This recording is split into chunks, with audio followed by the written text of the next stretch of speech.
Good morning, it's Metha here. Can I please confirm if everyone can hear me properly? I can hear you. This is Rupert Reed. Thank you. And Edward Knight can hear you. Okay, thank you. Yes, Peter Smith, I can hear you. Thank you very much. John Lewis, yes, I can hear. Thank you. So we'll start in a few minutes, okay? Thank you.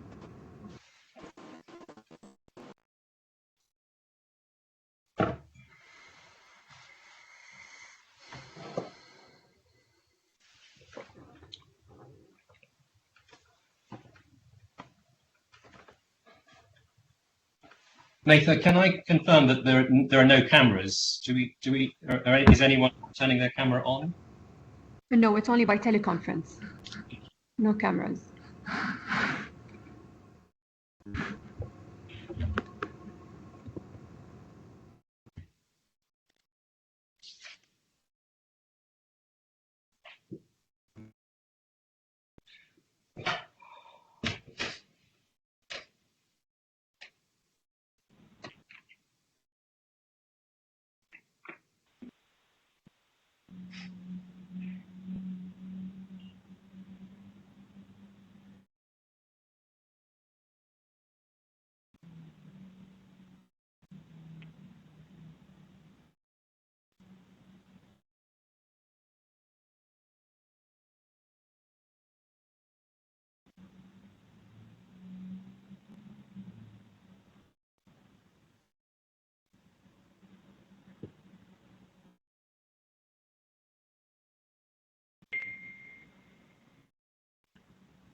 Hello?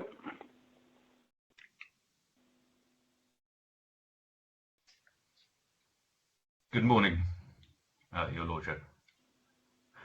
Good morning.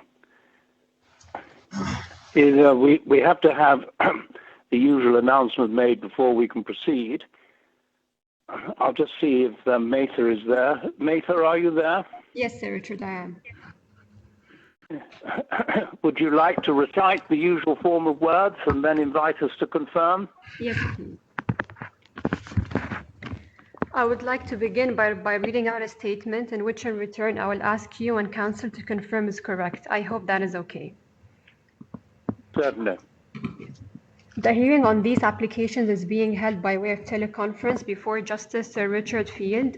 The judge hearing this application is appearing from London, the United Kingdom.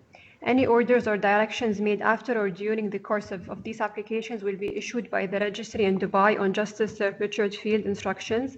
Will the judge and parties representative please confirm that the situation is as I have stated? Yes, I confirm. Rupert Reed, I confirm. Edward Knight, I confirm on behalf of GlobeMed and GMGHS. Thank you very much.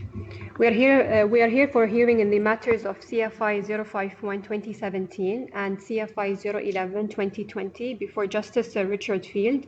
The claimant is represented by Clyde & Co. Lead counsel is Edward Knight. The defendant is represented by Altamimical Company. Lead counsel is Rupert Reed, QC. Well, Mr. Reed, you have applications for permission in respect of re-amending the defence and the counterclaim. And I think you probably go first. I don't know whether you've had any discussions with Mr. Knight about who opens the batting. It looks to me as if you do. My Lord, I haven't.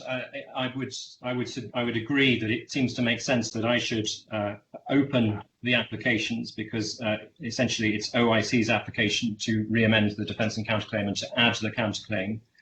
It may be that your Lordship takes the view that in terms of the strikeout applications that Mr. Knight will be advocating, that he should make those applications and I should respond to them, or it may be that your Lordship would wish me to sort of get through all of my submissions in one go. Perhaps the first of those options makes more sense. I think so. I think if you open your applications in respect of the re-amendment and the counterclaim, and then I'll hear, well, then we'll consider where we go. But I expect I'll then ask Mr. Knight to respond to your application. And then we'll see where we go, probably asking Mr. Knight to open his strikeout applications. In any event, if you'd like to begin your submissions. My Lord, yes. Just before I do that, as a matter of housekeeping, there were a few documents that were added overnight to the trial bundle. Yes, to the authorities. Good. Essentially, one is Resolution 9 of 2011, which has been added at page 926A of the authorities bundle, and then at 99A, I should say, behind tab 6 in the authorities bundle, is Whelan. That shouldn't be controversial. These are the civil code provisions, and they were referred to in Whelan in Mr. Mutasib's witness statement, and obviously adding them in Whelan gives the court the benefit of the UAE Ministry of Justice commentary. So we hope that won't be too controversial. In terms of the applications before the court, the one I will be opening is OIC's application for permission to re-amend the defence under RDC 18.2, essentially to add what has been called the nullity issue, namely that GMGHS is an invalid company because it was its shareholding was in breach of the ownership requirement, as it's been called, and the profit requirement. So essentially, there is required to be an Emirati national holding at least 51% of the shares, and they are required to be entitled to a share in profits. To the extent that they seek to waive an entitlement to profits or indeed to share in losses, they are in breach of that requirement, and the company is then void and invalid. There's also a permission to bring a counterclaim. That's very much tacked on, if you like, to the re-amendment of the defence. Essentially, all it seeks is a declaration on the nullity issue. And finally, within OIC's application is an application for an order of the additional claim and that's the synergized claim, essentially the claim for damages in the amount of the 51% of any profits that would be recovered in the main claim, in the main proceedings. That the synergized claim, the additional claim, should be managed with the main proceedings. Essentially, if OIC and synergize have been the same entity, this would be an additional claim anyway within the main proceedings. And we see little benefit, or the only benefit that GlobeMed could claim in resisting consolidation would be that GlobeMed effectively steals a march in being able to potentially get judgment in the main proceedings before judgment could be attained against GlobeMed in the additional claim in the synergized claim. So there's obvious justice, we say, as well as strong reasons of case management, why those claims should be managed together. I'll briefly outline the other applications, just so your Lordship is aware of what's coming down the line. There are two strikeout applications or reverse immediate judgment applications being made by GlobeMed against the synergized claim. Firstly, an application by GMGHS against the additional claim as advanced against GMGS. Essentially, that is an attack on set-off, and the entitlement to set-off. So the entitlement of OIC to set off against the debt to GMGS, the debt of GlobeMed to synergize. And there's an elaborate exposition on UAE law, which your Lordship will have seen for the first time in Mr. Knight's skeleton argument. Then there is a separate strikeout application made by GlobeMed, the BVI parent company, again for strikeout or in immediate judgment, against the additional synergized claim as advanced against GlobeMed. And essentially that is based on the entitlement of synergized to pursue the additional claim in respect of the failure to transfer the shares in circumstances where OIC or synergized has failed to pay the US dollar £1 consideration, and this reliance on the mutual obligations provision in Article 247 of the UAE Civil Code. And it is said that to the extent there's any unfairness in that, the inchoate unfairness is said to be entirely self-inflicted by OIC. Those applications, I should emphasize, are not made on behalf of Karma Holdings. That is because Karma Holdings has not yet been served. However, there's a strong suggestion that it's implicitly brought on behalf of Karma Holdings. It's emphasized, I should say, that Clyde & Co don't act yet for Karma Holdings, and that service will be required under Lebanese law and the Riyadh Convention through the courts in Lebanon. But it is said by Clyde & Co and GlobeMed that the same analysis applies, and so it's implicitly suggested that if your Lordship were to find in favour of the strikeout applications made by GMGS and GlobeMed, that the same analysis would apply, and that the claim against Karma Holdings would be allegedly doomed to fail.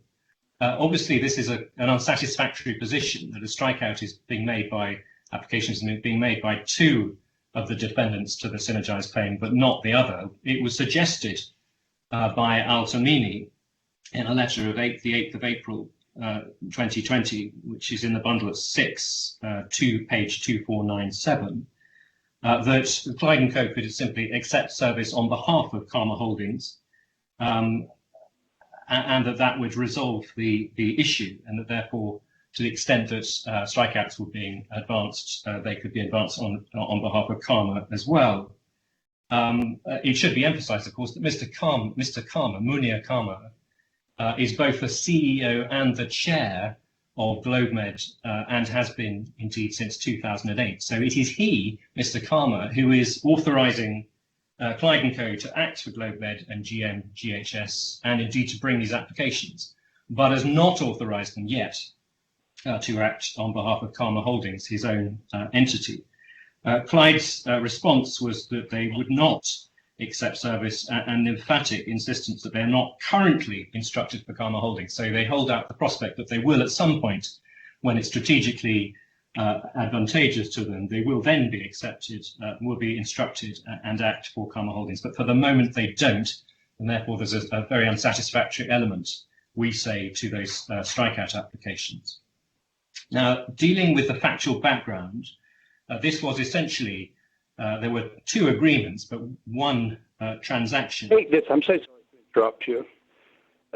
You can take this fairly shortly. I should have said that I've read most of the large amount of material that's before the court, and I was in any event dimly familiar, having dealt with some questions of disclosure and so on, about the background to the case. So I think you can be pretty brisk when you're dealing with the background. That's very helpful, my lord. I will try to be brisk, and I should emphasise though that the singular transaction point will be a recurring theme, and we do emphasise that it was one ceremony and essentially the same persons, the same individuals that were signing on behalf of the relevant entities. And we'll look at that briefly, because I would like to take your lordship briefly to the MOU and to the TPA agreement. Feel free to emphasise whatever you want. But I'm just letting you know that we're not starting from scratch here. That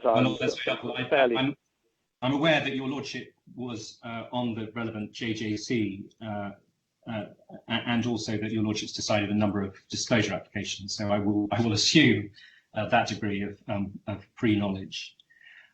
There's a very helpful appendix which was produced by Mr. Killen to the skeleton argument. I don't know if your lordship's seen that. Yeah.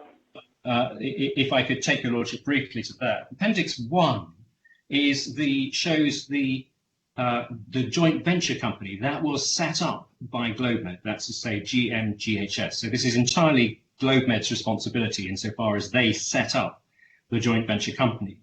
And your lordship will see that there is essentially the legal shareholding, if I can call it that in rather English terms. So it appears to be correct in that 51% of the shares are held by Mr. Al Halou, who is a UAE national, and then the remaining shares are held by Mr. Karma, Mr. Fahaon, Mr. Nasnas. Those are three board members of GlobeMed. But then we are told that, in fact, and we learn from the Memorandum of Understanding, the MOU, that the true or the beneficial shareholding was as set out in the top of that appendix. So, in fact, 91.5% of the shares were owned by GlobeMed, that's the BVI parent holding company, Topco, and 8.95, so 9% effectively held by Karma Holdings, which is the personal entity of the CEO and chair of GlobeMed. So there's no Boardman and Phipps issue clearly in Lebanese law with a director taking a substantial stake in a corporate transaction. That's as matters were, and clearly that's going to be relevant to the nullity issue, which is at the heart of the application to re-amend the defence and counterclaim. And the Appendix 2, Mr. Killen's second corporate chart, shows the structure as it should have been pursuant to the MOU. So Synergise holds 51%, Synergise being a UAE company. GlobeMed then holds its minority 44% stake, and Mr. Karma, through Karma Holdings, owns 4.39%. So that would have been fine as a matter of UAE public policy and UAE corporate law. And then, so that's the MOU, and then the TPA agreement, third party administration. Your lordship will be familiar with that. It's essentially an agreement which a company administers the services that are which the local company is responsible. Fairly standard throughout the Gulf in many areas: banking, leisure, medical, and insurance, medicine and insurance. Just looking at starting with the MOU itself, your lordship has that at page 55 of the bundle, of the hearing bundle. I don't know if I could take your lordship briefly to page to the MOU. Wait a moment. Page 55. 55. Yeah. Yes, I'm there. So we have at one the parties, so GlobeMed, Karma Holdings, and Synergise. Your lordship will notice that signing for those entities is Monsieur Fahaon, Monsieur Karma, and Mr. Patrick Schoffel, who was then the CEO of OIC, and indeed a director of Synergize. And then your Lordship has the preamble, which sets out the shareholdings, essentially setting out what we've seen in the corporate charts thus far. The second preamble or recital, I should say, is critically important. So whereas Mr. El Helou, UAE national, owns 51% of the shares in GHS on behalf of GlobeMed, based on a side agreement signed by GlobeMed and Mr. El Helou. So pausing there, that is an agreement which I'm not sure we have a copy of, but the effect of that and the effect of the following document, the waiver of shares, is described in this paragraph. So based on the side agreement, the waiver of shares, whereby GlobeMed owns effectively 91.85% of the shares, and Karma Holdings through Munir Karma owns effectively 8.95%. So there we have the split, if you like, between the legal shareholding and the equitable beneficial shareholding, or as described here, the effective shareholding. And so that is, if you like, the vice in terms of the nullity issue. And then if we could go on to paragraph 3, we have there the share transfers that are to take place pursuant to the memorandum of the MOU. So the partners have agreed the investment entity, which is Synergize, will acquire a total of 51% of GMGHS. B, the partners shall sign the necessary papers, perform the necessary actions to complete the sales of shares at the official authorities in UAE within a maximum period of 6 months as the signature period of the present MOU. GlobeMed shall cause Mr. Helou to sign all needed documents to effect the transfer. So there we have the agreement as to the share transfer within a period of 6 years, with GlobeMed procuring that the transfer occurs, in particular that Mr. El Helou signs all of the necessary documents.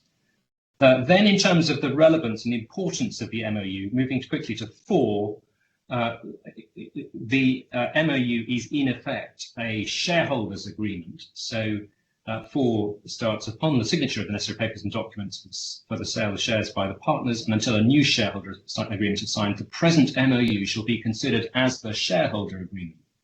And then you see the sort of provisions that one would expect to find. So the composition of the board of directors, how the decisions will be taken by the board of directors. And then if we skip on a few pages to page 59, for example, we see preemption rights at the bottom of 59. We see tag-along rights, and then over page in 60, we see requirements in respect of any new shareholders and provisions for at L for the territorial scope of the agreement. The bottom of 61, one sees provision for the prevailing of the MOU over any other agreements, particularly franchising and licensing agreements. So for the paragraph beginning, for the avoidance of doubt, in the event of any conflict of terms between the already signed franchising license agreement and this memorandum of understanding, the terms are stated in this memorandum of understanding shall supersede, I think it should say, and prevail. And then a reference to the TPA agreement, which is referred to as the cooperation agreement. Interestingly, it's synergized at this stage under the MOU. So the investment entity and any of their UAE-based subsidiaries in which they have shareholding, management or control interest, including Oman, shall sign the standard cooperation agreement. So it's synergized that at this stage is slated to sign the TPA agreement. And then, top of page 62, the runoff period will be for 24 months as of the end of termination. Investment entity group shall remain a client of GMGS as long as the investment entity is a shareholder of GMGHS. So the client relationship existing under the cooperation agreement or the TPA agreement is coextensive with the shareholding by Synergize in GMGS.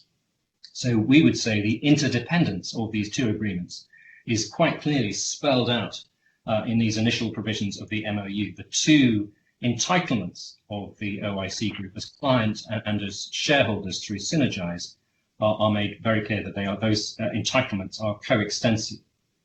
And then provision in Little Roman 2 for the transfer of the medical portfolio.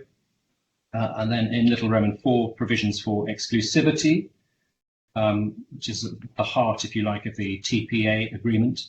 And then moving on to 63 at the bottom, should the investment entity, that Synergize, refuse to sign the cooperation agreement or not transfer its medical portfolio for claim administration services based on the schedule, the investment entity shall be compelled to settle damages and compensations resolved under dispute resolution and shall be compelled to relinquish its shares in GMGS to existing shareholders. So again, the link between the TPA agreement on one hand and the MOU and the share transfer on the other, spelled out again in this provision in the MOU. Moving on to page 65, in terms of the effective date of the MOU and the clear contractual effect of the MOU, we have paragraph 11 at the bottom of page 65. This MOU shall enter into effect as of the date of the signature by the parties for a period of 2 years. Once the investment entity becomes synergized, becomes a shareholder of GMGS, this MOU will be considered as a shareholder agreement binding on all the parties until the shareholder agreement is signed. And then during this period, the partners hereto shall take all the necessary steps to implement its provisions, and then entire agreement provision, and so on. And then picking up just at the end of D, this MOU shall be enforceable and binding upon and inure to the benefit of the parties and their respective successors, transferees, and assigns, whether by merger, consolidation, partial or total sale, or otherwise. And then picking up 13, the MOU is subject to UA law, and we'll see the arguments raised by reference to UA law during the course of this hearing.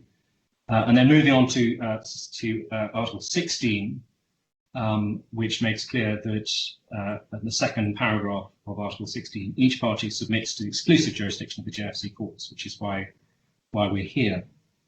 And then in terms of the signatories to the agreement, the MOU, we have at page 67, Monsieur Farrell signing for GlobeMed Limited, the parent company, Mr. Schaffel signing for Synergize, Mr. Karma signing for Karma Holdings, and then in approval, because Oman OIC isn't a party to the MOU, one has Oman OIC, and again, it's Mr. Schaffel signing for OIC. And all of the signatures bar Mr. Karma were on the 13th of January, which is the date of the meeting when both agreements were signed in Beirut. And then one has various financial projections, which I should add are relied upon in the main claim by GMGHS in seeking to speculate as to the profits that it would have made in the 3 years of the TPA had it not been renounced. So that's the MOU. Worth looking briefly too at the TPA agreement, which your lordship should have at page 12, so before the MOU. So if I could just take your lordship briefly to that. Yes, I'm there. At 12, one sees that this is a GlobeMed document. So there's a footer essentially making clear that the draft agreement itself is the confidential unpublished property of GlobeMed. So this is an agreement that's provided on GlobeMed's own terms. Page 14, we have it's explained that the parties are GMGHS, for which Mr. Farrell signs. He, of course, is the director of the parent company GlobeMed, and Mr. Schaffel is signing for OIC. Then one has page 17, we have the essentially what the TPA agreement is doing. So the core recitals, the client is an insurance company duly licensed to operate in the UAE and requires third-party administration services, and a description of what is being the TPA services being provided. One has to go to page 21 for the core financial terms. Essentially, there's an administration fee that is paid, and there's also a profit sharing element. So that is how GlobeMed GMGHS extracts its payment for the TPA services being provided. And then at page 27, we have the provision for the term, and clearly emphasis is placed on the fact that this agreement shall begin, so it doesn't begin as of the date of the signature of the TPA agreement, and indeed the date has been left blank. We say that the agreement never became effective for various reasons, which I'll explain, but if it had become effective, it would be effective for a period of 3 years, automatically renewable, and then 12.2. That's probably all we need from Article 12. And then if one goes on to page 32, one sees the reference again to UAE law and to the exclusive jurisdiction of the DRC courts. And one sees there the signatures of Mr. Schoffel and Mr. Fahal, both again on the 13th of January at the meeting in Beirut. So both agreements are UAE law.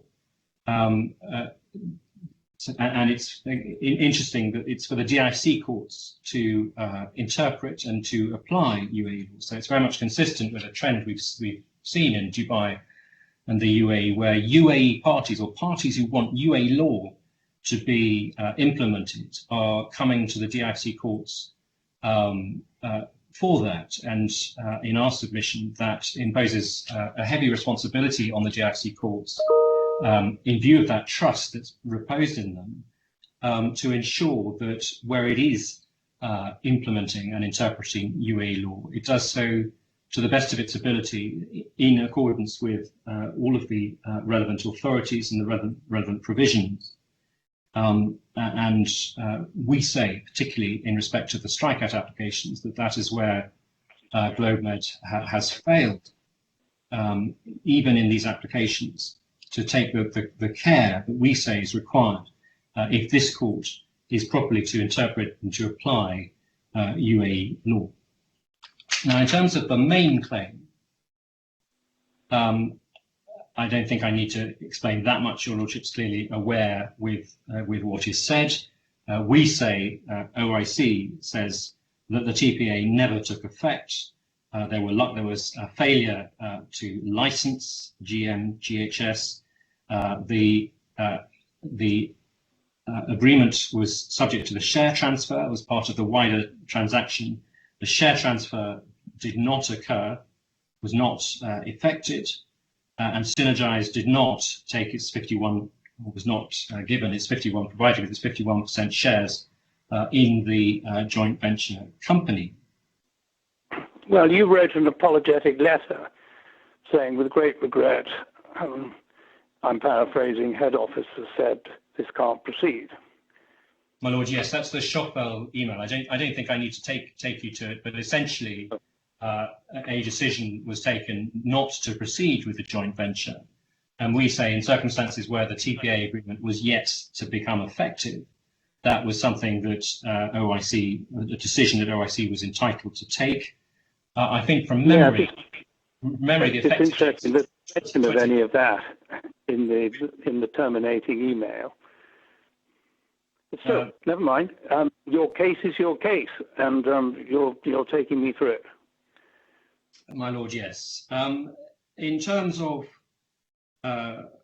quantum, and just so your Lordship understands, so that is what's said on liability, that the agreement did not become effective, and that within the wider transaction, there was no transfer of the 51% of the shares. In terms of quantum, as a matter of UAE law, one generally cannot pursue speculative loss of profit claims. And the reason for that is that as a matter of the UAE law on damages, profits may be recovered where they're relatively certain to occur.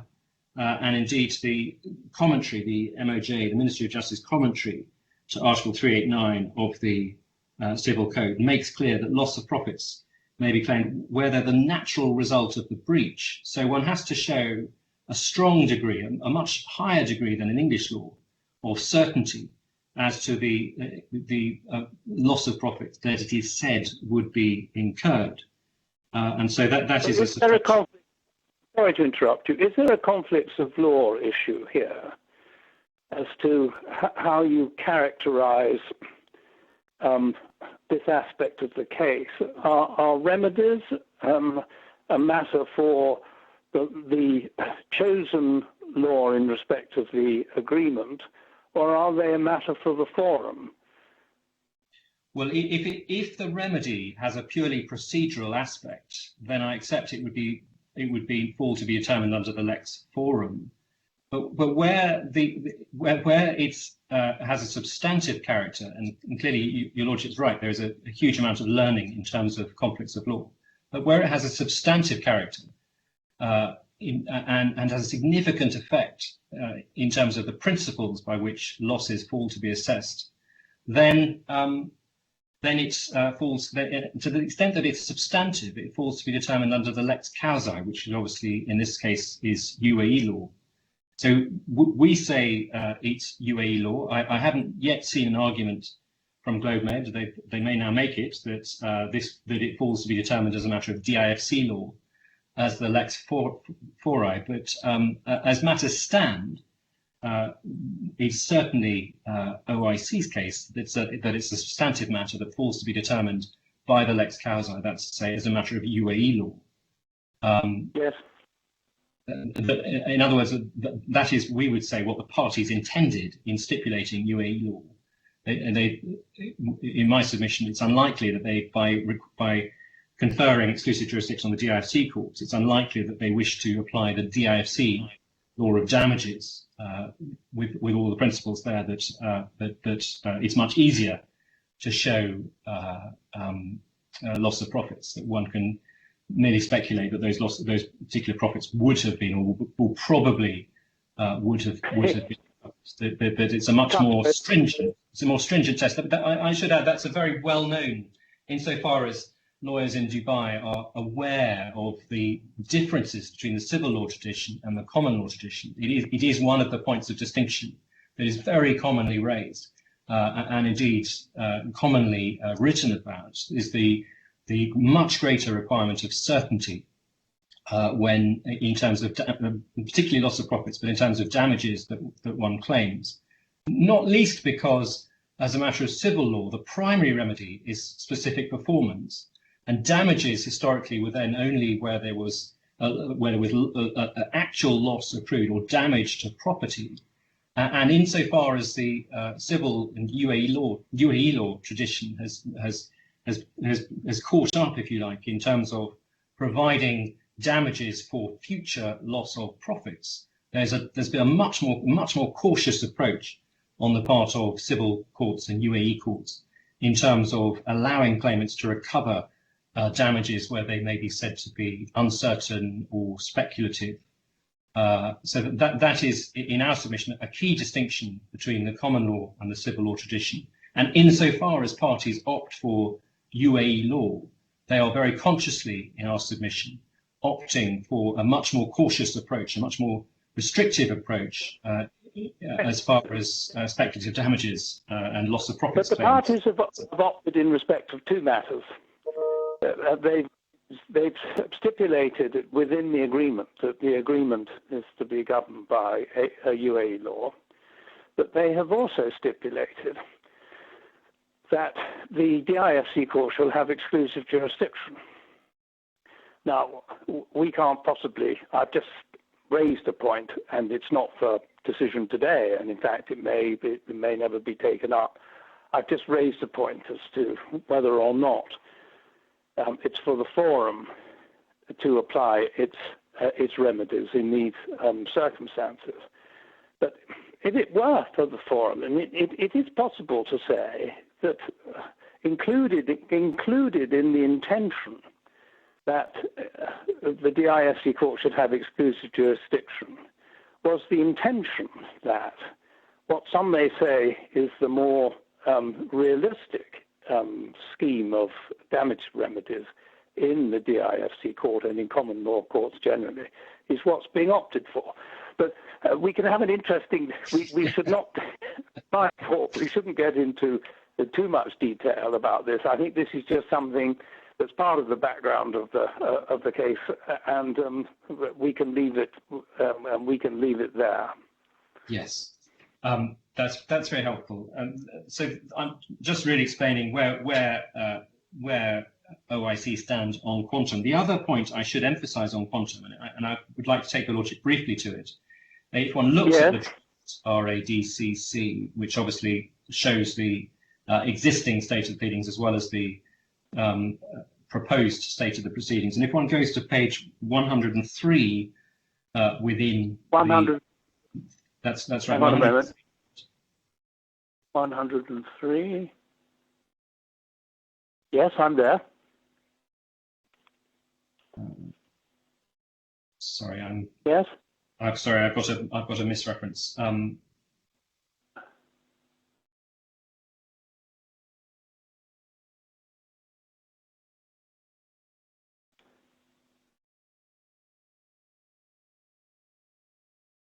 Sorry, my lord. I've got a. Never mind. You can come back to this if you want. Yes. No. Here it is. Sorry. It's 19. It's paragraph 19 at the bottom of page 103. So without prejudice to the extent any losses set out in paragraph 25 recoverable from the defendant which is denied such losses, and then there are various discounts. So the little a, there's a discount by reference to services that were in fact provided by GlobeMed that would have come within the confines of the agreement. But then at B, should in any event be discounted by 51% in order to reflect the profits which would have been paid to the defendant either directly by the claimant or indirectly by a synergized pursuant to its intended 51% shareholding. So to the extent that we are now seeking to bring the synergized claim and to set off that, it is to some extent already pleaded in paragraph 19b within the existing defence, amended defence and counterclaim. So so that's just a point I'd like to bring out at this stage by reference to the pleading. The nullity issue, now that we've got the pleading, is obviously the text that appears in green on the proposed re-amended defence and counterclaim. The ownership requirement is dealt with at page 94. If I could take you briefly to that. Okay, wait a moment. 94. Yes, I'm there. So one sees the heading nullity, and then 2C, the requirement that the owners of not less than 51% shall be UAE national partners, and then you see to the relevant provisions. And I think with the convenience, I'm just going to refer to the 2015 Commercial Companies Law. And one sees that at little 2, so Article 10 of the CCL 2015, and I don't think I need to read out the wording of the provision. No. That we're referring to, I should say, as the ownership requirement, so that an Emirati national owns at least 51%. And then going on to 2D, one sees there set out the profit requirement. So say that in the case of a partner who contributes only his work to the company, any agreement purporting to exclude a partner from profit is null and void, and then reference to the two statutes, the 84 and the 2015 statute. Yeah. And clearly, one recalls in the MOU the reference to the waiver agreement by which Mr. Al-Helu waived any entitlement to profits. So that say, is an agreement which infringes the profit requirement. And then as to how the invalidity or how the breaches of those requirements plays out in terms of the invalidity of the joint venture company GHS, if one looks at paragraph 2E, a third party dealing with the company is entitled to request from a UAE court a ruling as to the invalidity ab initio of the company. And one sees there sorry, just in brackets, a reference to the fact that any persons who purported to enter the contract on behalf of the company may be jointly liable to the third party. So some attempt to mitigate any unfairness to a third party dealing with a company that is in fact void ab initio by reason of its breach of either of the ownership requirement. So similar to the English law of pre-incorporation contracts, where the person who purports to deal with a company that has yet to be incorporated may themselves be liable to a third party with whom they've been dealing purportedly on behalf of the company as yet incorporated. One sees there the old provision, Article 9, and the new provision in Article 16.2 of the CCL of the 2015 statute. So looking at Article 16.2, if the nullity of a company is ruled upon the request of a third party, it shall be deemed as if it had never been for such person, and persons who made the contract therewith by the name of the company shall be personally and jointly liable. So that rolls up the personal liability of the people dealing with the void company, but also makes clear that for on the request of a third party, it shall be deemed as if never been in respect of that third party. So the third party benefits, if you like, from the nullity of the company. And then we can go on to paragraph 2G, which deals with the essential elements of a contract under Article 210 of the Civil Code. Your Lordship will be aware that there's a requirement essentially that any contract should have at least two parties of capacity and discretion. And insofar as one of those parties is void, then you simply can't have a contract made by one person with themselves. And to that extent, the contract is similarly void. And we can look later at Article 210 and indeed the Ministry of Justice commentary, which makes good the point. I'm so sorry to interrupt you, but I'm afraid I was cut off about 3 or 4 minutes ago.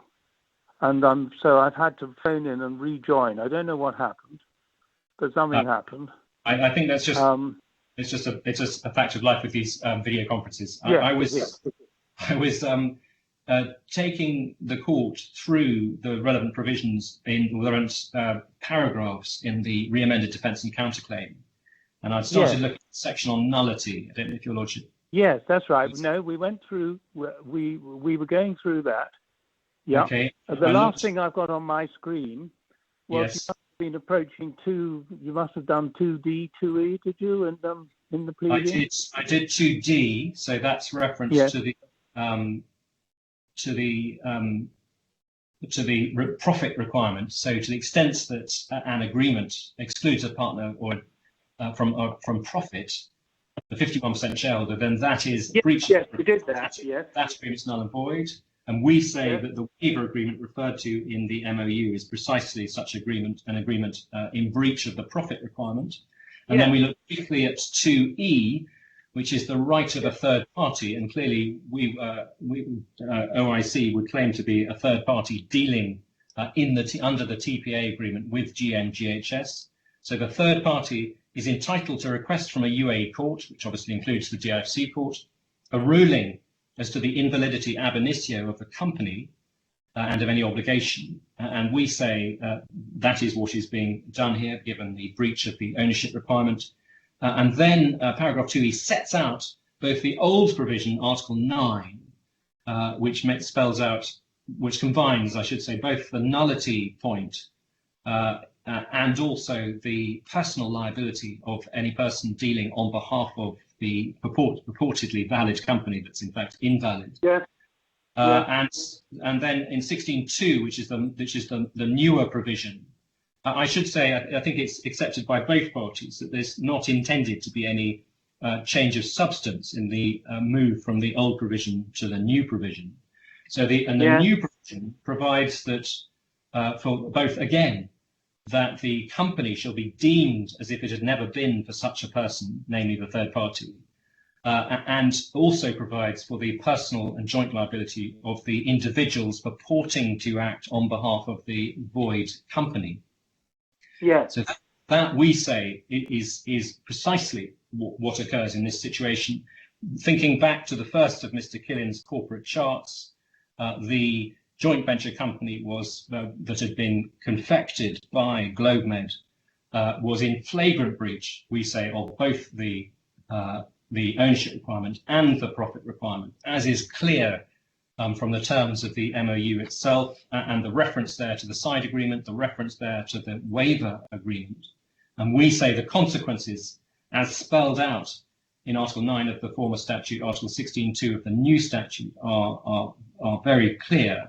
So once the company is void, we say the TPA is similarly void, and we refer to in paragraph 2G of the re-amended defence and counterclaim to Article 210 of the Civil Code, which requires there to be at least two parties, capable parties to any contract. And I mentioned there the Ministry of Justice commentary, which we'll come to look at, which explains, makes absolutely clear that one needs two parties to a contract, and without those two parties, one simply doesn't have a contract. And then we plead the nullity, and we plead expressly by reference to the facts that I've just referred to. That's to say, Mr. El Helou essentially holding the shares on trust, or essentially those shares being held effectively by GlobeMed BVI. Then we have the written reference in 2H subparagraph 2 to the written side agreement, which is referred to in the memorandum of the MOA, the memorandum, sorry, it should be the memorandum of understanding. And then we have essentially paragraph 4 of the pleading for the reasons stated in the paragraphs 2A to 2I herein. The claimant company is null and void, reference again to the relevant provisions. And then the second sentence, in the circumstances pursuant to Article 9 or Article 16, the claimant is void ab initio as against the defendant. Accordingly, pursuant to Article 210 of the Civil Code, the alleged agreement is a void contract, which is of no legal effect. The defendant relies in particular on commercial cassation appeals number and gives various appeal references to Court of Cassation decisions on that point. And then we essentially go into the pleading as is. So that is essentially the nullity case as it is set out in the proposed re-amended defence. And then if one skips on to the proposed counterclaim, which is at page 104, one sees the usual repetition of the relevant provisions in the re-amended defence, an assertion by way of counterclaim that the averment by way of counterclaim that the claimant company is invalid and void ab initio, and the defendant's counterclaims for declarations that the company is invalid and void ab initio, and also for a declaration that the agreement, the TPA agreement, is void ab initio. And then one sees the prayer to the counterclaim seeking precisely that relief. So that's how we plead the invalidity of the TPA agreement, the invalidity of GMGH as a company. Now, I accept that for any English jurist or even common law jurist, there's a certain skepticism about these sort of arguments in UAE law, indeed in civil law and French law generally. The idea that a party dealing with a company can assert the invalidity of the company.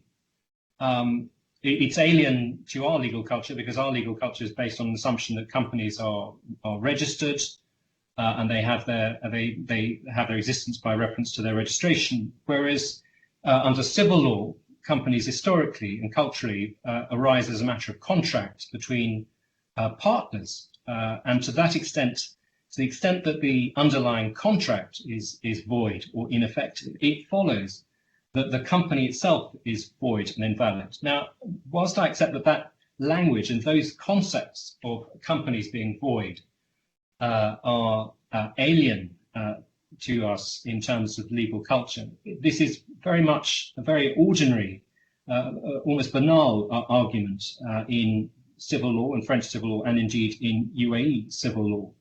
And indeed that invalidity, alien as it may seem, is a powerful element of UAE public policy in seeking to provide precisely a powerful deterrent to companies that may have in mind to act in breach of the very significant public policy requirements. That's to say the ownership requirement and the profit requirement.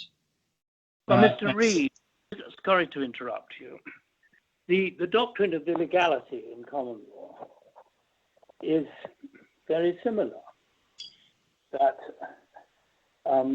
by reason of matters regarded by the court as illegal, transactions are rendered void. And so although in this particular case,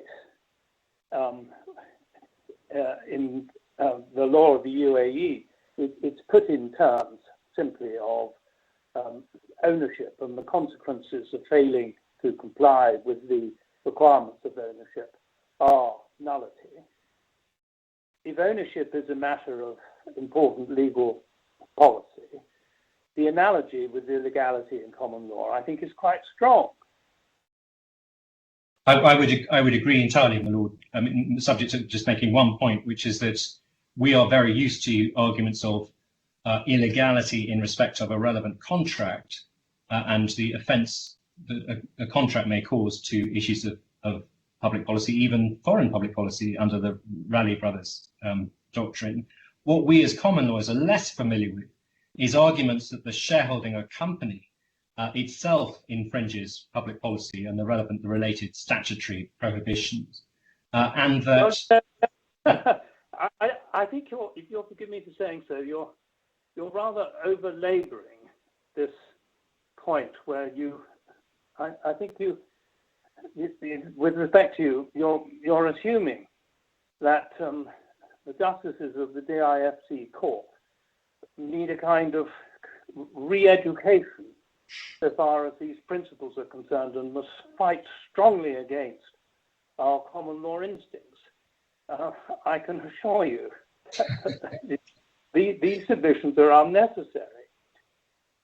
Well, I'm very grateful for that indication. I was perhaps dealing with my own issues as someone trained in the common law, and therefore in my own English and DIFC practice, relatively unfamiliar with these arguments, but aware that they exist as bread and butter before the UAE courts as matters of UAE law and public policy. I should just say, I'm very grateful for the indication in terms of my submissions. I should just say, in terms of the nullity issue, Melanie Brand is likely to bring up, and indeed has brought up, the fact that there is a bolt-on claim, an additional claim to the nullity claim, which is a claim made against GlobeMed and Mr. Helou as parties to the MOU. And your lordship may have seen there are draft particulars of additional claims. That any related application that is not before the court, we felt it was only proper that we should make clear that this is something that that OIC wishes to pursue. We say it doesn't add much to the nullity issue. It simply adds the fact that those who actively participated in the relevant infringements, breaches of the ownership and profit requirement, they have a tortious liability as a matter of UAE law. As a matter of UAE law, where you do harm by wrongdoing or a deliberate act, that sounds in damages. Quite similar in a way to the English law of unlawful act and lawful act conspiracy, but without the requirement of conspiracy. And so, to the extent we say that the nullity issue has merit and that the company and contract are found to be null and void, the active participants on the GlobeMed side, that's to say Mr. El Helou and GlobeMed, can be liable in UAE law as a matter of tort for the losses that result to Synergize and OIC from the nullity issue. So it doesn't add very much other than the personal liability in tort of GlobeMed and Mr. Helou. It's not going to slow matters down significantly. We regret the fact that it hasn't been brought until now. It's been intimated, I should say, since January of 2020. In our case management information sheet, we made clear that there may be issues of personal claims in respect of personal liability that are made. They have now been made, but the relevant application is not before this hearing. We just signal that we bring it to the attention of the court in seeking to be open and transparent. But in our submission, it adds little to the nullity issue, and indeed little to the case management of the nullity issue, if it's permitted by way of re-amendment. I've made the points as to the additional, the synergized claim briefly in explaining what it is. Just in terms of opening the applications, it may be worth looking at the synergized claim. Essentially, what is said is that if the TPA is valid, and clearly that's the alternative case of OIC, if it's valid, then all of the transactions should be enforced, including the obligation to transfer the shares. They were not transferred, say, in breach of the MOU and the obligations in the MOU, and damages sound accordingly, and we say that the damages would be 51% of any profits that GMGHS would have recovered in the main claim, and that when one sets off that 51%, what GMGHS would be left with is a claim for 49% of the certain profits of the joint venture. And we say that is entirely consistent with the global transaction and indeed with the share transfer under the MOU. Your Lordship has the particulars of claim in the synergized matter at page 109. So going back to the hearing bundle, if one turns on a few pages. Yes, I'm there. And one sees there the parties to the additional claims. So OIC synergize as claimants, and then GlobeMed, Karma Holding, and GMGHS as defendants. The point is obviously taken that OIC and GlobeMed Gulf GMGHS were not parties to the MOU. But because, and that's correct, but because the set-off is alleged and claimed in these particulars of claim, we felt it was obviously fair that those parties should be joined so that they have the entitlement to oppose the set-off in these proceedings, and joined so that they should be bound by the set-off. And that is the reason why, notwithstanding the fact that OIC and GMGHS are not parties to the MOU, that is why they are joined to the additional claim. Then essentially setting out matters that will be relatively familiar, that are already substantially pleaded in the re-amended defence and counterclaim. If one goes on to page, yes, and one sees at paragraph 12 of the particulars of claim, the transaction, again, familiar matters. One sees at 13 reference to the MOU, and one sees at 14 the 51% share in profits. And then one sees at paragraph 15, article 3 of the MOU, and further provisions of the MOU. And then at paragraph 17, one has breach. So in breach of the agreement contained in or evidenced by clause 3 of the MOU, GlobeMed and Karma Holding failed by the 13th of July, that's to say the six-month period, to relinquish and transfer to synergize the shares in the claimant necessary to give synergize 51%. And then at paragraph 18, if and insofar as GMGHS may be entitled to recover from OIC any claim claimed in the proceedings in the main claim, then synergize has suffered loss and damage as a result of the said breach of clause 3 of the MOU in the amount of 51% of any such sum, to the extent that such a proportion of the same would have been received by synergize on a distribution of that sum between the partners in GMGHS. And then damages in 19A, so damages under 386 and 389 of the UAE Civil Code. And then 19B, declaration that synergize is entitled to such damages. And then at paragraph 20, of the particulars of claim, one has the claim for a set-off. So further, the claimant claims a declaration that OIC is entitled to set off synergized entitlement to damages as against the sum OIC, any sum OIC may be ordered to pay GMGHS in the main claim, in circumstances where it would be manifestly unjust to allow GMGHS to enforce its claim against OIC in that action without taking into account Synergize's claim against GlobeMed and Karma Holding, in view of the close connections between GMGHS and GlobeMed and Karma Holdings. So GMGHS is essentially entirely owned by GlobeMed and Karma Holdings. The close connections between Synergize and OIC as its sole shareholder, and the close connections between the main claim and the additional claim, the Synergize claim. So that is the basis of the set-off.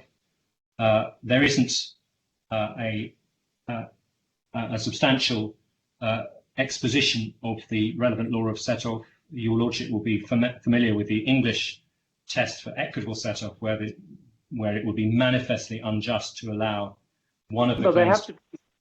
But the claims have to be so closely connected that it would be manifestly unjust not to allow set-off. My Lord, yes. That's right. That's the English equitable test. There is an issue to which we'll come later as to whether set-off is a matter of procedure or substance. If it's a matter of substance, well, first of all, it falls to be characterized under the lex causae. So that creates a certain amount of issue. But as a matter of UAE law, is set-off characterized as procedural or substantive? Our initial understanding is that it is substantive, and therefore UAE law as a lex causae will apply not only to the characterization, but also to the determination as to whether there should be set-off. And that's why Your Lordship will have seen in Mohammed Mutasseb's witness statement a substantial exposition of the relevant provisions of UAE law. And that, as I understand it, or would imagine, is the basis too for Mr. Knight's exposition of his understanding of UAE law, the UAE law of set-off in his skeleton arguments served last Wednesday. So I think the assumption of both parties appears to be that it's a matter of set-off will be a matter of UAE law, but it's not entirely clear, and it may be, as I say, the UAE law, private law, conflicts of law, doesn't have the same benefit of a clear Dicey and Morris, a text which allows one to be relatively clear about the relevant principles. But we understand, our initial understanding is that as a matter of the UAE law, conflicts of law, set-off is characterized as an issue of substance and therefore falls to be determined under UAE law. And we'll come in due course to in dealing with Mr. Knight's applications to the relevant law on that. I do also, in opening, just want to make reference to this suggestion of a strategy of delay. It has been a significant feature of GlobeMed's witness evidence and the thousands of pages of exhibits to that witness evidence to build the allegation that somehow OIC has been engaged at every stage in a strategy of delay. That, in our submission, is a canard that needs to be very firmly dispatched. We say, when one looks in particular at the nullity issue, that is a matter which has been clearly brought before in the Dubai court claim and was made as early as the 3rd of January 2019. I don't know if Your Lordship, well, if I could take Your Lordship to page 167 in the hearing bundle. Yes, wait a moment.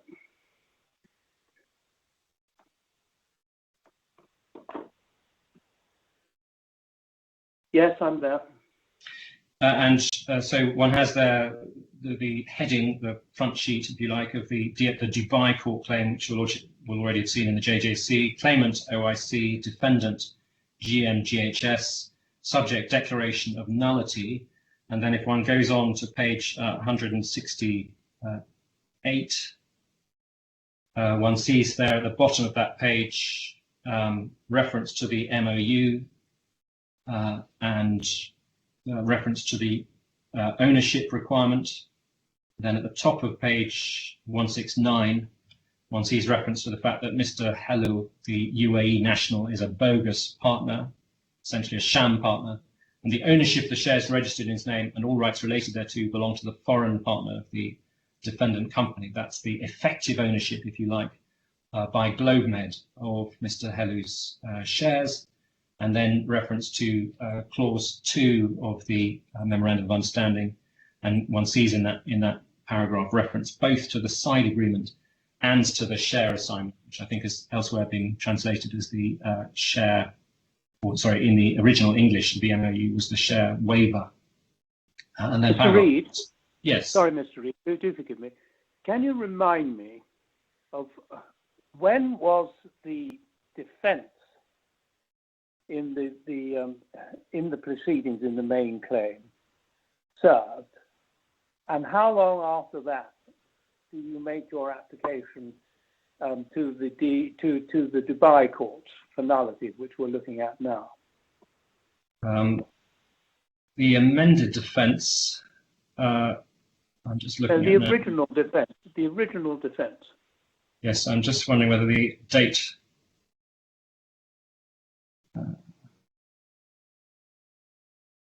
So the amended defence is the 1st of April 2018. The original defence, I think the 1st of April 2018 may be the date of the original. Just to interrupt, it is. I think the only place we'll find it is in there's a case management. There's a case summary in the bundle, and the procedural chronology is set out there. And I think that's the only place in the bundle you can find the date of the original defence. But I think it was January 2018. That's very helpful. I'm grateful to Mr. Knight. So assuming the original defence is January 2018, and then there's an amended defence in the 1st of April 2018, and then in January 2019, the Dubai court claim, the nullity claim, is brought. We were looking at that. Yes, we were going through it. So that raises the nullity point, and then I think we were at the top of page 169 looking at the relevant provision from the MOU, and then paragraph 8 of the nullity of the Dubai court claim. The foregoing means the defendant is a null company and doesn't have the legal capacity and competence to conclude the insurance services management agreement subject to this case due to the nullity of the company's memorandum of association concluded between the partners and in violation of public order and provisions of the company law. And then at the bottom of that page, one sees in law, and then at the top of page 170, reference to 210, which is the provision essentially requiring that the contract should have two parties of capacity and discretion. And then Article 10, which is the ownership requirement, and then Article 16, which is the right of a third party to claim the invalidity. Yeah. And then your lordship will be familiar with this reference to a supportive case in the Dubai Court of Cassation. That's case 7 of 2009. And then essentially the prayer in page 172. So then an application was made to the JJC given the impact of the nullity issue on the GIC claim. I have to say it's not clear to me why there is in fact, or why there was said to be a conflict of jurisdiction. And to some extent, I mean, not only did the JJC take that view, but also if one looks at the GlobeMed's response to the JJC application, one sees a similar theme or a similar acceptance. So if one goes to page 191 in this book, do we need to look at that? What you're on at the moment is, as you put it, you are dispatching the canard that on your side you have been delaying proceedings. I don't think we need to look at how matters were phrased within the JJC by either party. Essentially, one of the points that's made against you is that the defence goes in originally in January 2018, and it's a year later that you take these points we see in the in the Dubai court's application, all of which were available to you in January 2018. All you had to do was to read the MOU and so on to see that these points would be available to you. And yet a whole year has gone by. That's the point, one of the points that's being made by Mr. Knight against you. Well, my lord, there are 2 points wrapped up in that. Firstly, there's the strategy of delay, and I'm going to insist I do take issue with the suggestion, the repeated suggestion, that essentially it is the strategy of OIC to bring forward matters gradually in stages with a view to spinning out or delaying these proceedings.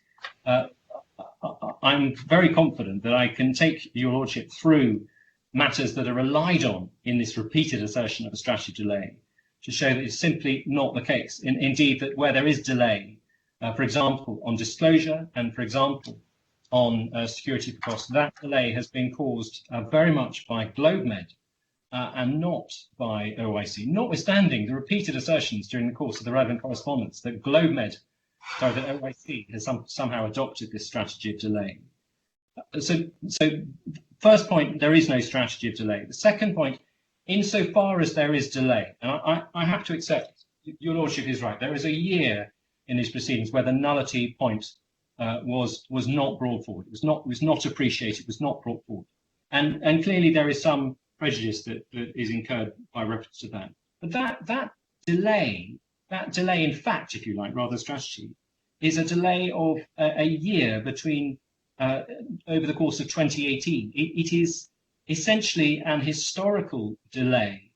What one cannot be said is that there is a delay of between 2018 and 2020, because, as I'm labouring to suggest, this is a claim that has been long pursued in the Dubai courts in very much the same terms that is now sought to be pursued in the re-amended defence and counterclaim. And more so, and I do wish to tell you, to make clear to your lordship, that what is said in the JJC response is that this is a claim over which the DIFC court has jurisdiction. So what is being said by GlobeMed is that as far as the allocation of jurisdiction is concerned, the DIFC court should be hearing and resolving the nullity issue that was then in the Dubai court proceedings. And that is a repeated submission made in the course of the responsive submission of GlobeMed in the JJC application. And further, GlobeMed in that responsive document, on their alternative case, so assuming that the nullity issue is separate, it is suggested that the Dubai court should deal with the validity of the company, and the DIFC court should deal with the validity of the contract. Now that in my mind, is a very reasonable submission for GlobeMed to have been making. It's a perfectly valid approach, not least because the memorandum of association of GMGHS, which I don't think I need to take your lordship to, but I'll give the page reference. It's at page 1958 of the hearing bundle. That memorandum of association of GMGHS provides that any issues arising out of the memorandum are for the jurisdiction of the Dubai courts. So, I mean, to some extent, I do, my lord, take issue with the suggestion that there was a strategy of delay. Not least in circumstances where it was being said by GlobeMed, proposed in the alternative, that the Dubai courts should proceed to determine the validity of the company law issue. There's no suggestion that was substantially unreasonable. Indeed, it was the alternative suggestion that was being made by GlobeMed when they weren't suggesting, in their primary case before the JJC, that the DIFC court should proceed to determine the nullity issue and had jurisdiction to do so. So to that extent, there is some delay. But the suggestion that there was unreasonableness in this being brought in the Dubai court, or that was part of a strategy of delay, is something that is strongly resisted and strongly objected to. Well, I follow that point. Can you help me with this? You launched your Dubai court proceedings in January 2019. When did you issue your application to re-amend and to plead the counterclaim, pleading in effect what you pleaded in January 2019? Can I take your lordship to page, within the bundle, to page 239? Well, yes, you can do that, but I'd quite like just to make a note of the date, if you can give it to me. Okay. Well, my lord, the dates are as follows. The JJC decision was communicated on the 23rd of September 19. Yeah. A month later, on the 30th of October 19, OIC intimated the re-amended defence and counterclaim and set out in the course of correspondence what that RADC would essentially look like. The details then fleshed out in a further letter on the 20th of January 2020, and the draft RADCC were then served on the 23rd of January 2020. All right, thank you.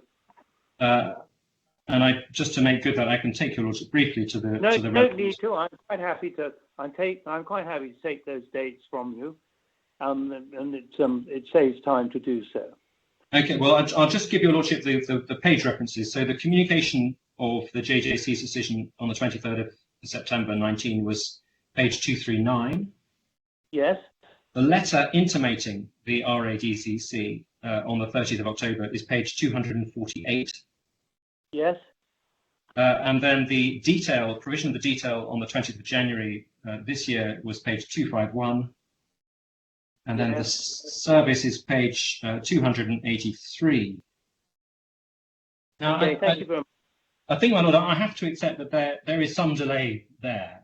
But in my submission, that process of intimating the claim, providing detail of the claim, as soon as that could be done, is hardly consistent with the alleged strategy of delay, to the extent that we are trailing our intentions. We're not simply bouncing a pleading at a critical juncture before a hearing. We are within a month of the communication of the JJC's decision, which essentially, we say, was read by OIC as being to the effect that we that we should bring the claim that had been brought, the nullity claim, in the Dubai courts. That claim now needed to be brought in the DIFC courts. And I should further add that there was a very significant issue which arose in the autumn of 2019, which was that of security for costs. And that needed to be resolved. And I think there's been some fencing on that in the skeleton arguments. But essentially, well, I've read that, and I see the point you make about it. And at the moment, the wording of the guarantee, I think it is still unsettled. Is that correct? That is correct. And again, we say that the whole security for cost issue is a further illustration of the very significant delays that have been incurred as a result of GlobeMed's conduct in this litigation. We first requested security for costs as early as the 17th of January 2019. And for your lordship's notes, that's page 12,285 in the hearing bundle. We did so, we requested at that stage because we had disclosed to us documents showing that GMGHS had been incurring losses for 3 years, that the auditors of GMGHS over that period had been expressing real concerns over whether GMGS could continue as a going concern. And similarly making clear that GMGHS was entirely dependent on the financial support of its parent, that's to say, GlobeMed. Now, the initial response of Clyde & Co to a security for cost application was no security at all will be given, and this is just part of a strategy of delay. Listen, sorry, because we've got a lot to get through. I'm well aware of it's all in the written submissions, and I'm well alive to the point you make about the security for costs issue. So please accept that, and perhaps if we could move on a bit. My lord, yes. Well, my lord, to the extent that the strategy delay point is raised or was sought to be ventilated by Mr. Knight, I may have to return to the fray, but I take your lordship's point, and we'll move on if you like, to the application itself. Yes, that's please. to say, our application for the re-amendment of the defence by reference to the nullity issue. We explain in our skeleton argument the relevant tests. Your Lordship will be familiar with those. They're very similar to the summary judgment or immediate judgment tests. For DIC purposes, they're set out in Orion Holdings. Your Lordship has that within the authorities bundle at page 135. I don't think I need to take you to it. It sets out that the test is real prospects of success. There's an English case, Slater and Gordon and Watchston Group, which we also refer to, which again sets out the test in very similar language to immediate judgment. So that's to say, there has to be a real prospect and reference 2 to the Three Rivers test of the absence of reality, and reference 2 to the Swain and Hillman advice or guidance that the court should avoid a mini trial. I mean, I would say in circumstances where I accept that there are a number of applications, but we have listed a 2-day hearing for a summary determination, essentially of the nullity issue and the synergize issue, that we are in danger of precisely such a mini trial. I would accept that there are circumstances where summary judgment or immediate judgment hearings go on for 2 to 3 days, but the jurisprudence suggests that that is sensible and acceptable in circumstances where one, by holding that, by having that application, one potentially saves months of a very expensive, a very costly, very time-consuming. Normally done by preliminary, but it's normally done by preliminary issue where there is a final determination. Your application does not require you, or indeed the court, finally to determine whether your proposed pleading is good in law or not. You have to show that you have a real prospect of success in the sense that it isn't fanciful or totally unreal. So we can move on from that. My Lord, yes. There is that guide. The main thing you have to deal with here is, first of all, you're resiling from an admission, and then secondly, there is the question of delay, which you've already, in effect, dealt with. My Lord, that's very helpful. And your Lordship no doubt has in mind that the section in the Three Rivers judgment where it is said that the issue on immediate judgment, which to the extent it applies here, is an issue of reality or an absence of reality, rather than an issue of probability, which will be the issue, would be the issue if it were a preliminary issue, or indeed will be the issue. This is all standard law. My Lord, yes. Time and again, one has to decide whether to allow an amendment, and often it's suggested in opposition that it's bad in law, and so on and so on. And we know that we look to see if the thing is, if you like, paraphrasing, if it is reasonably arguable, then that's it. We don't go further and take up time that would otherwise be spent on a preliminary issue or at trial in determining finally the lawful basis, the legal basis of the defence. My Lord, yes. So what do you say? You should strictly, shouldn't you? Or maybe you think it's all part of this application. You should be seeking permission to resile from the admission made about status. My Lord, I'll come to that. Just on one point, one knows the issue of reasonable arguability or the issue of reality. I do just want, in terms of the legal test, wish to make clear one further point, which is that sometimes one sees suggestion that a party seeking to amend has the burden of showing the reality, if you like, of the proposed amended claim. I haven't been able to find any authority for that proposition, and it seems to me in our submission that the burden in arguing that a party shouldn't be able to amend to include a new proposed pleading, the burden is on the respondent in seeking to allege the absence of reality. So there's a discrete wrinkle, if you like, that I would like to make on that point. On the withdrawal of an admission, I'll deal with that quickly. The RADCC, and it may be worth looking back at that.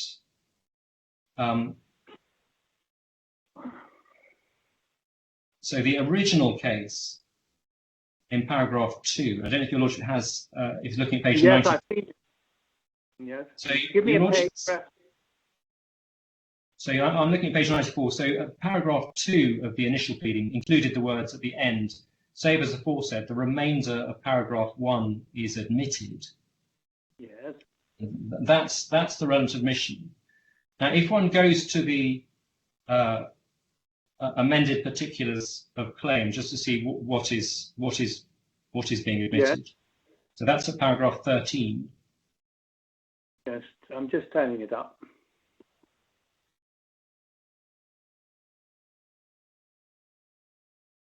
Yes, I'm there.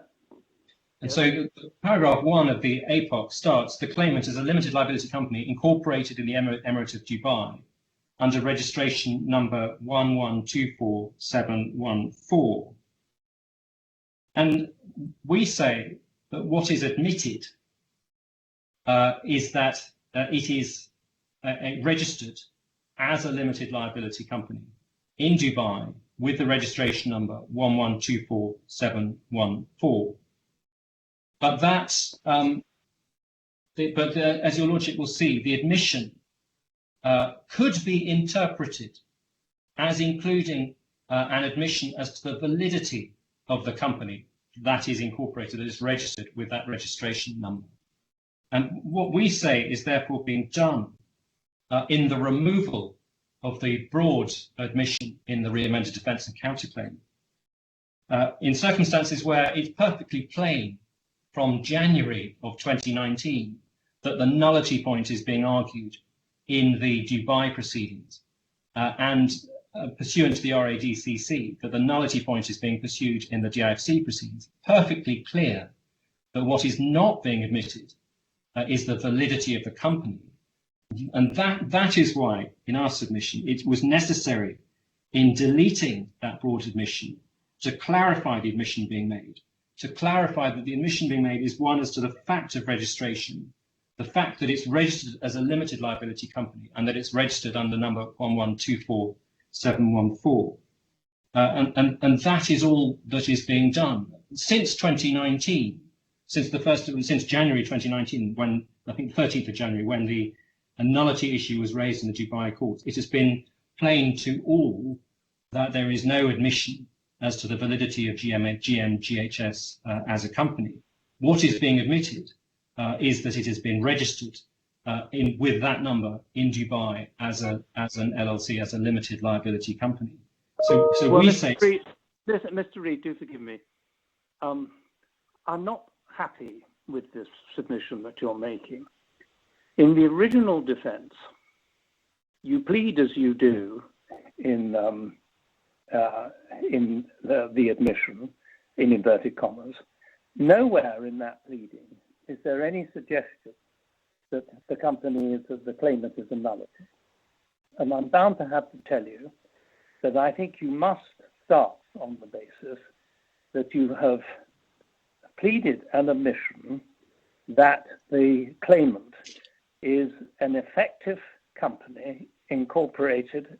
It has the effectiveness, as one would presume, having been incorporated within the Emirate and the like. Now, when you go on and you say, from a certain date, we've made our position clear. Yes, that's right. From a certain date, you've been making your submission, your position clear. But I'm afraid you have to start with the basis that you've made an admission as to legal validity. And it's then open to you to argue that you're entitled, in all the circumstances, to depart from that admission and to plead the case that you wish to plead.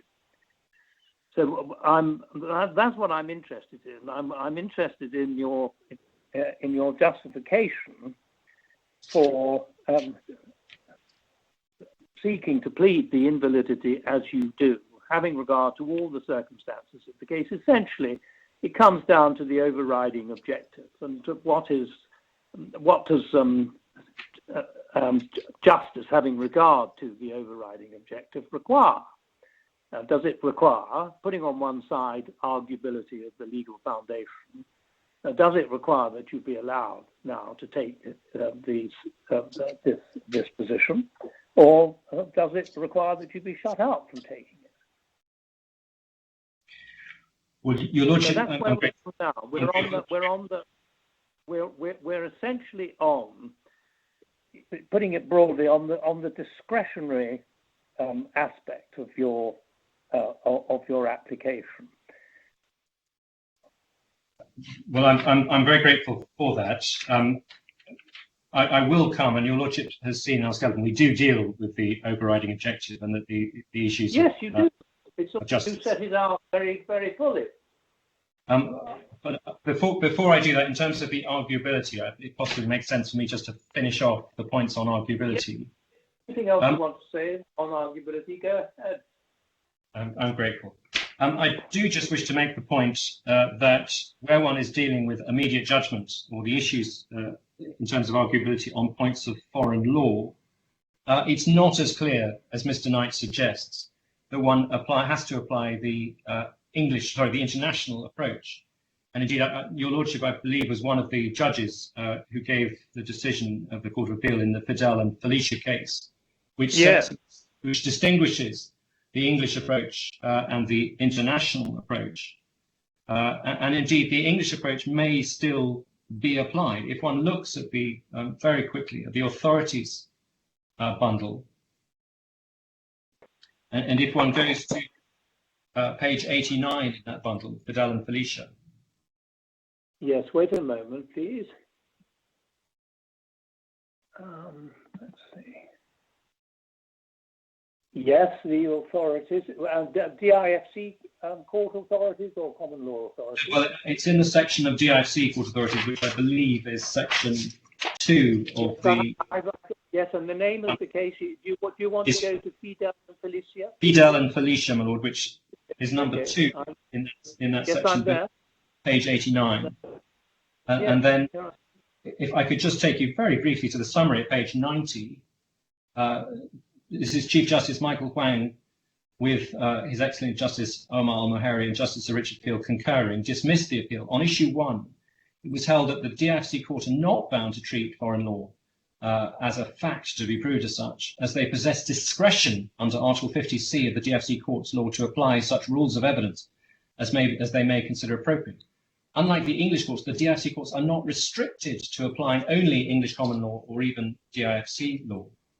So the point there is that it's not, as Mr. Knight suggests, taken as granted that the DIFC court will now proceed on the basis that foreign law, including UAE law, is to be decided as a matter of law without expert evidence, but on the basis of submissions such as those of Mr. Knight in his skeleton argument.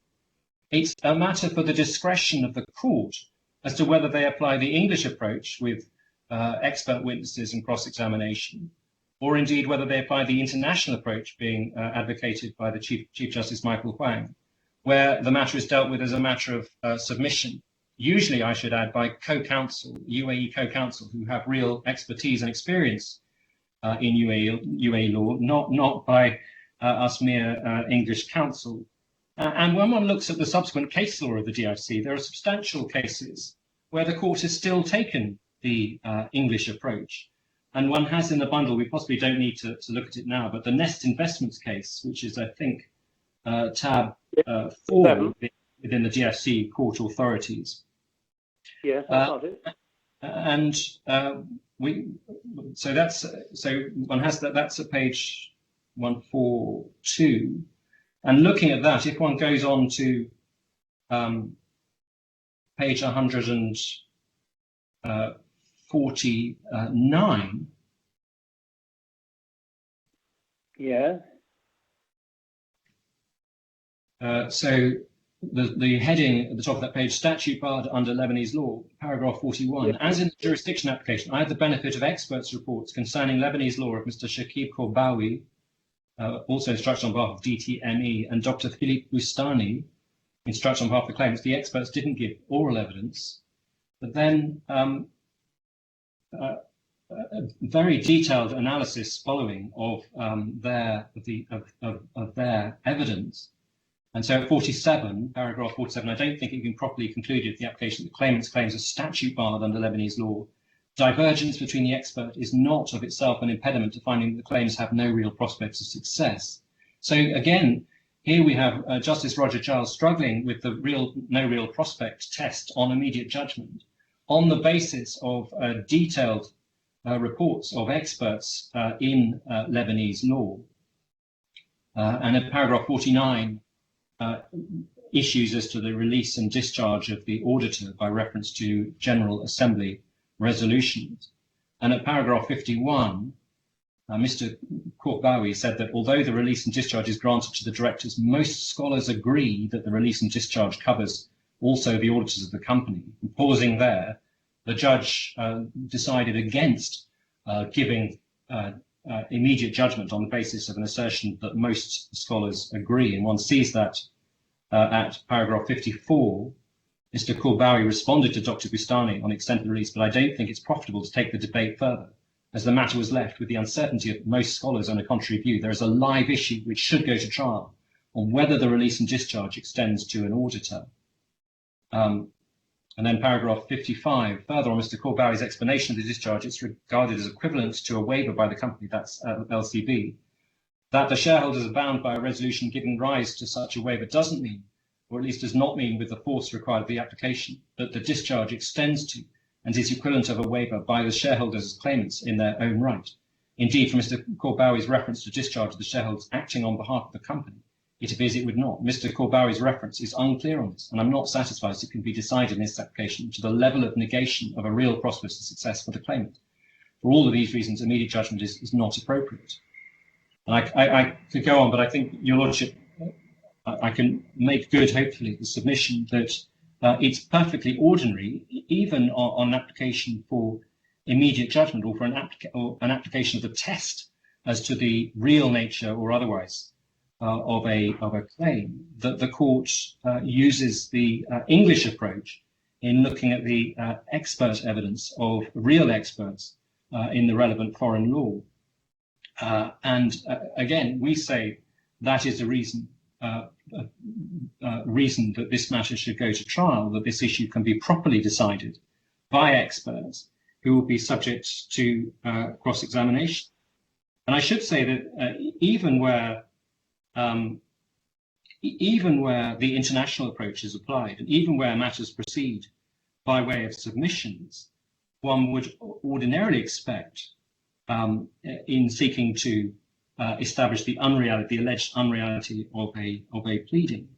One expects to see an analysis of the relevant foreign law, and indeed in the IGPL case, which Your Lordship also has, indeed behind the next tab in this authorities bundle. And I can take Your Lordship briefly to that, but if Your Lordship has page 159. Yeah, I think I was party to that decision. Yes, you're right. Your Lordship is also party to that decision. So Your Lordship, skipping on to page 170, will recall significant, so picking up the top of page 170, as I realized there was limited commentary on set-off in Whelan's commentary on the UAE Civil Code, I asked the parties to make comparative law submissions on the equivalent provisions of the Civil Code in selected countries in the Middle East and North Africa, on the law of set-off, viz. Egypt, Iraq, Jordan, and Syria, which also had comparable provisions in their respective civil codes relating to set-off. And Your Lordship may also remember there was significant discussion of the commentary on the Egyptian Civil Code in Al-Wasit, which is the magisterial commentary of Professor Sanhouri, who drafted the original Egyptian Civil Code and indeed many of the other Arab civil codes. And so going on to page, and one can see in the following judgment, for example, at the bottom of page 177, an analysis of the Egyptian law, analysis of the Egyptian civil code provision, an analysis of Egyptian Court of Cassation cases, and an analysis too, I should say, at page 179 of the relevant, the Sanhuri commentary in Al-Wasit. Yeah. So even where one takes the international approach, given that, as we say, that the burden is on Mr. Knight to show that the proposed the nullity issue as pleaded in the re-amended defence and counterclaim is not arguable, is not as a matter of reality, doesn't have, or that there's an absence of reality. If Mr. Knight was going to be making that case, even under the international approach, which he appears to espouse, he would need to go much further in terms of submissions, I should say, of UAE law by reference to the relevant provisions, not only as set out in Whelan or the Ministry of Justice commentary, but also the relevant cases, the comparable provisions in the statutes of other Arab jurisdictions, and the relevant commentaries. In other words, even where the international approach is being taken, there is a very sophisticated approach to the interpretation and application of UAE law. And one ordinarily sees, as in that case, as in IGPL, where the appellant's counsel was a UAE, or the appellant, sorry, had a UAE co-counsel. That to some extent is what has been done by GlobeMed, sorry, by OIC, in bringing to the court the evidence of Mohammed Mutaslim, who is a UAE lawyer. Of course, he's not an expert, but this isn't trial. Insofar as we are dealing with essentially an application for immediate judgment, with the burden being on the party seeking to resist the amendment, we say it is entirely acceptable that OIC should put before the court evidence from or submissions from a UAE lawyer, which make clear the difficulties in the point, and indeed the entitlement under Article 16 of the Corporate Companies Law to declarations to the nullity and the invalidity of the company. So, but our primary submission is that actually in a case of this nature, with in excess of 30 million US dollars being claimed, it's entirely proportionate, we would say, for this issue, if determined at trial, to be determined on the English approach, as in Nest Investments, by reference to the expert reports of real experts in UAE law, and on pursuant to the cross-examination of those experts at trial. I mean, I should, in passing, make some further complaint, which is that it's difficult for to criticize OIC for failing to respond to submissions as to UAE law made by Mr. Knight when they are only made in his skeleton argument. And where the supporting evidence behind the relevant applications is opaque and gives no suggestion as to the relevant arguments of foreign law. And in our submission, it cannot be said that OIC have in any sense failed to respond to submissions when they have only submissions as to foreign law when they have only been made at the last minute by way of skeleton argument. Not least in circumstances where it's unclear whether foreign law will ultimately need to be determined as a matter of fact by expert evidence or as a matter of law by way of submissions. So we say of a court to give effectively immediate judgment against the proposed nullity claim in circumstances where we say we have an entitlement to argue that this should be dealt with under the English approach. And if it were dealt with by the English approach, that would require proper expert evidence and the due cross-examination of the relevant experts. And we say that in those circumstances, again, it is impossible. We say that GlobeMed fail to establish the alleged absence of reality, not least in circumstances where these are difficult issues of foreign law, which should be resolved at trial under the English approach, given the proportionality of that approach in view of the sums at stake in this litigation.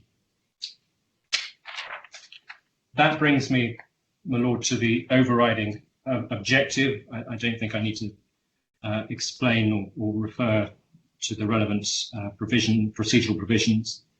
There has been some reference to authorities in respect of late or very late amendments. I mean, Yes, it's Lady Justice Carr's decision, isn't it? That's the Kwa Su Ling decision. One has to be a little bit hesitant in respect of some of these decisions that date from the pre-Denton, if you like, era, when essentially parties who were seeking relief from sanction had to show very good reason for their delay. These were cases, for example, where parties serving pleadings a day late were finding that their pleadings were their case was struck out by reference to their breach of procedural laws. Clearly, the Denton's case has, to some extent, relaxed the approach a little. I entirely accept that we haven't gone back to the old days when a party had a presumptive right to amend its claim as long as the other party could be adequately compensated in costs. It's perhaps worth looking at the Kwa Su Ling authority. Your Lordship has that, I think, in the authorities bundle at page 753. Let me just see. So we're looking at the common law. The DIC court. Sorry, yes, you're right. Of course, section 3, and then it's page 753 within section 3 within the authorities bundle. Oh yes, Qua and Goldman Sachs. Yeah. Yes, I'm there. And if I could take your Lordship straight on to page 762 within that authority. Yeah. So paragraph 38, after a review of the relevant authorities, Mrs. Justice Carr says, whether to allow an amendment for the discretion is a matter for the discretion of the court. In exercising that discretion, the overriding objective is of the greatest importance. Applications always involve the court striking a balance between injustice to the applicant if the amendment is refused and injustice to the opposing party and other litigants in general if the amendment is permitted. Where a very late application to amend is made, the correct approach is not that the amendments ought in general to be allowed so that a real dispute between parties can be adjudicated upon. Pausing there, that's the old test. Rather, a heavy burden lies on the party seeking a very late amendment to show the strength of the new case and why justice to him, his opponent, and other court users requires him to be able to pursue it. The risk to a trial date may mean the lateness of the application to amend will of itself cause the balance to be loaded heavily against the grant of permission. C, a very late amendment is one made when the trial date has been fixed and where permitting the amendments would cause the trial date to be lost. Parties and the court have a legitimate expectation that trial fixtures will be kept. And D, lateness is not an absolute but a relative concept. It depends on a review of the nature of the proposed amendment, the quality of the explanation of its timing, and a fair appreciation of the consequence in terms of work wasted and consequential work to be done. So pausing there, this is clearly in our submission not a very late amendment. There is no listed pre-trial review. There is no listed trial date.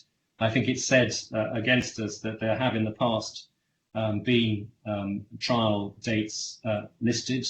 If my learned friend wishes to pursue that submission, then I consider myself at liberty to go back into the procedural delays that have been caused by GlobeMed, not least on disclosure, where months were wasted by a suggestion that OIC had not given proper disclosure, and months of arguments about a very sensible sampling procedure that had been used by OIC, and unless order application was brought, that was ultimately withdrawn by GlobeMed.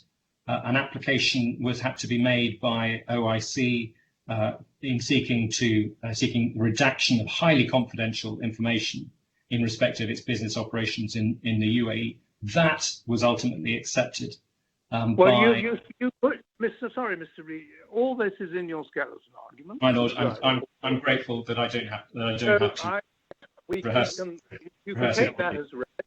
Yeah. So, my lord, if we're going to refer to the loss of past trial dates, which I don't think were listings as such, they were expectations as to when the matter would come to trial. But in any event, they were listings.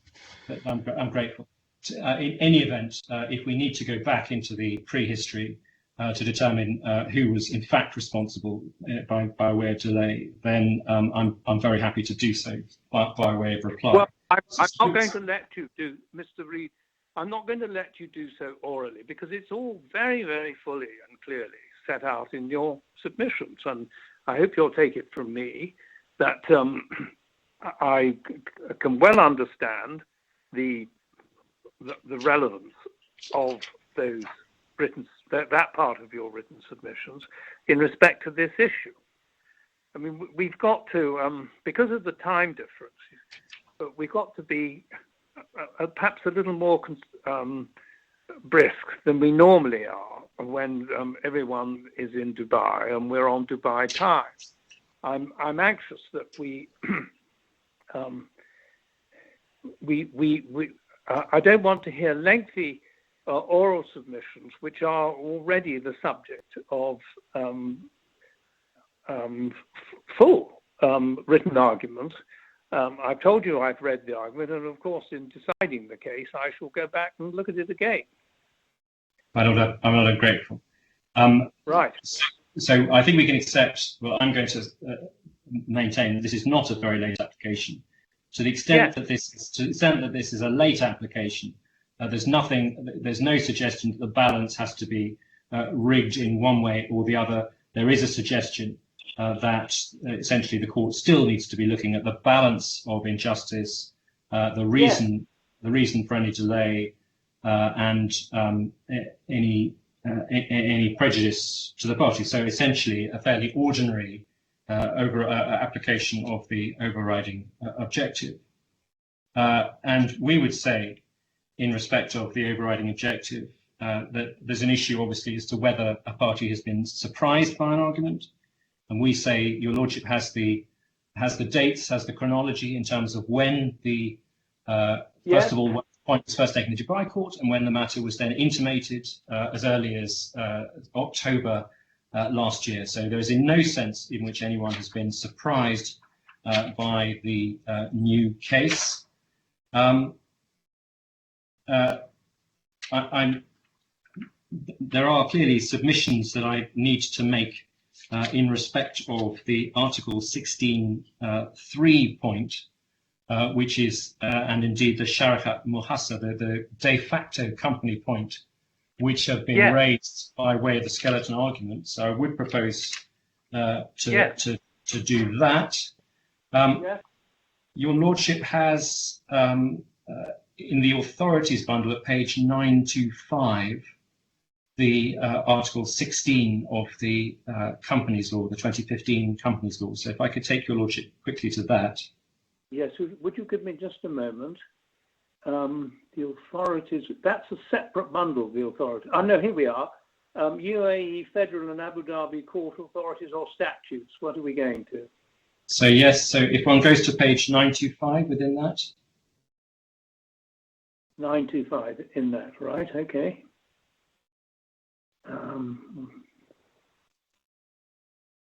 We're going to the statute.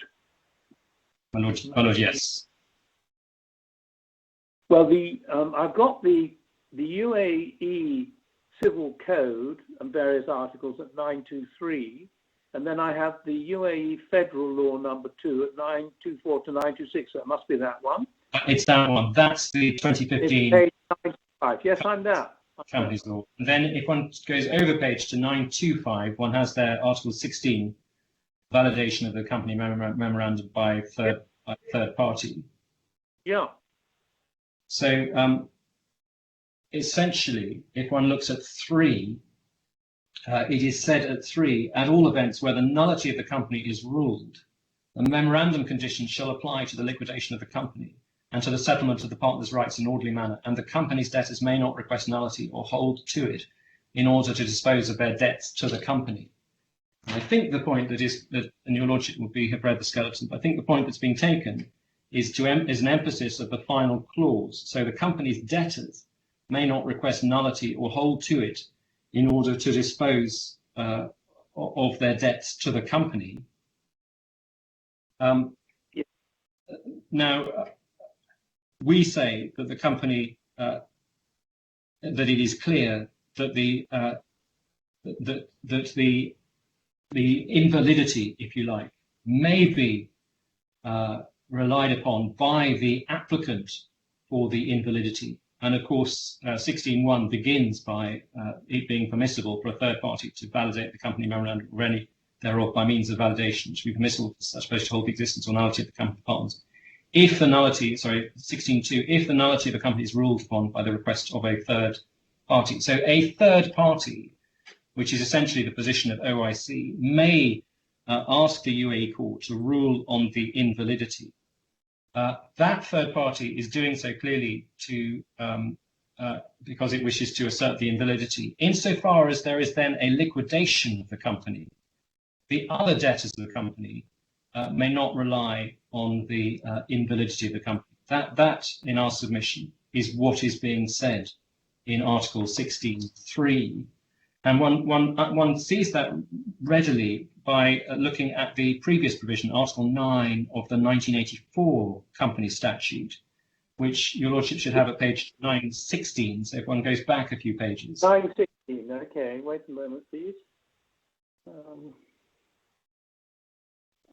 16. Yeah. Yes, I'm there. Thank you. And then if I could take your lordship within that onto Article 9, which is the forerunner of the Article 16 in the new statute. Yes, yes. And so reading from the top of page 918, when a ruling made by a court of law renders a company null and void at the request of a party outside the company shall be null and void with respect to the said party. So pausing there, the invalidity or the nullity applies with respect to the party that has made the application for the ruling by the court as to the invalidity of the company. But by implication, that invalidity does not pertain to the benefit of any of the other debtors of the company who may crop up in the liquidation of the company. And reading on in Article 9, persons who enter into contracts with said party in the company's name shall be personally jointly reliable. So the protective provision, if you like, for the personal liability of individuals who have purported to act on behalf of the individual company. So we say Article 16.3, when read in the context of Article 9, when read in the context of the agreement, the acceptance by both parties that there is no substantive change in the relevant company law, it is clear that the third party alleging invalidity has the benefit of that invalidity. But when the company is then liquidated, the other debtors cannot simply walk away from their debts. That's the provision. That's the provision as a matter of the deterrent, if you like, as a matter of public policy. What is then said is that in any event, what happens is that when a company is found to be invalid pursuant to the ownership or for breach of the ownership requirement, it doesn't really matter because what springs up in the place of the company is a de facto company. That's to say, a company that's not registered, doesn't have any memorandum of association.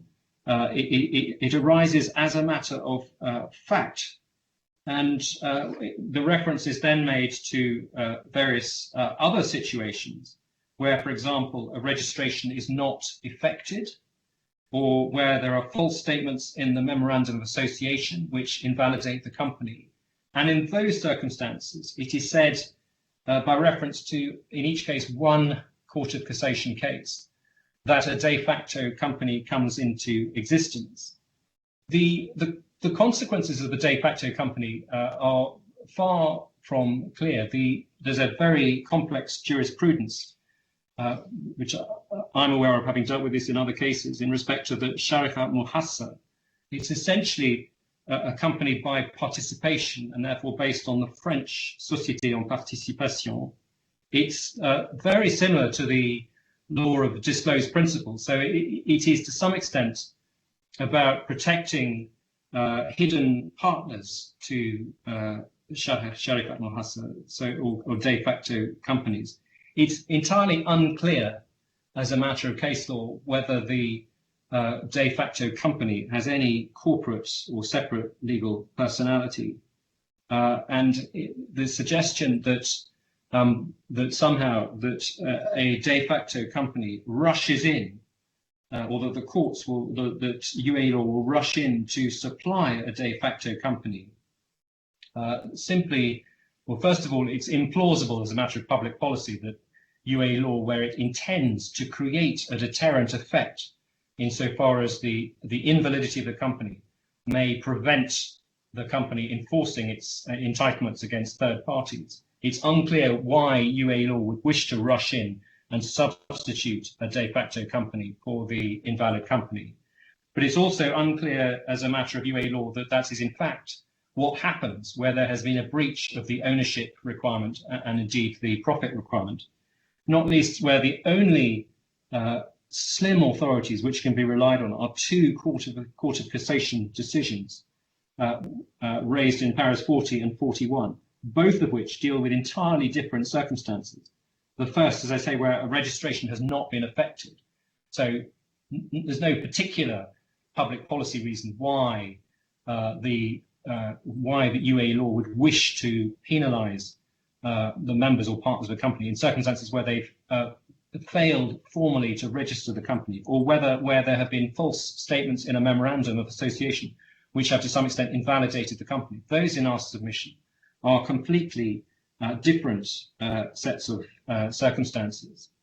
I should say too that and your Lordship will have seen the additional document which was filed overnight. At page 926A, and perhaps it's worth looking at that quickly. Yes, I've got it. This is the Resolution 9 of 2011. Wait a minute, I'm just scrolling through the Arabic version. Yes, sorry. Simply an English version to follow.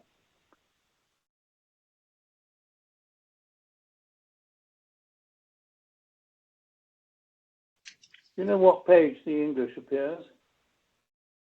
I had thought the English was going to go first as 926A.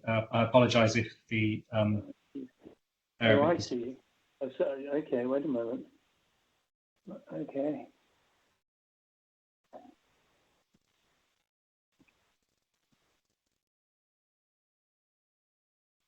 Yeah, I'm in the wrong. Wait a moment. My fault. 9, 2, 6. Yes, I'm there. Great. So this is Chairman of the Insurance Authority Board's Resolution 9 of 2011. Yes. Gazette number 526. And then if one goes on within the English to Article 5. Yes, I'm there. Companies that propose to exercise the activities of management of the medical insurance claim shall meet the following conditions. And then condition 1, to be public joint stock companies or limited liability companies in accordance with the provisions of the Commercial Companies Law.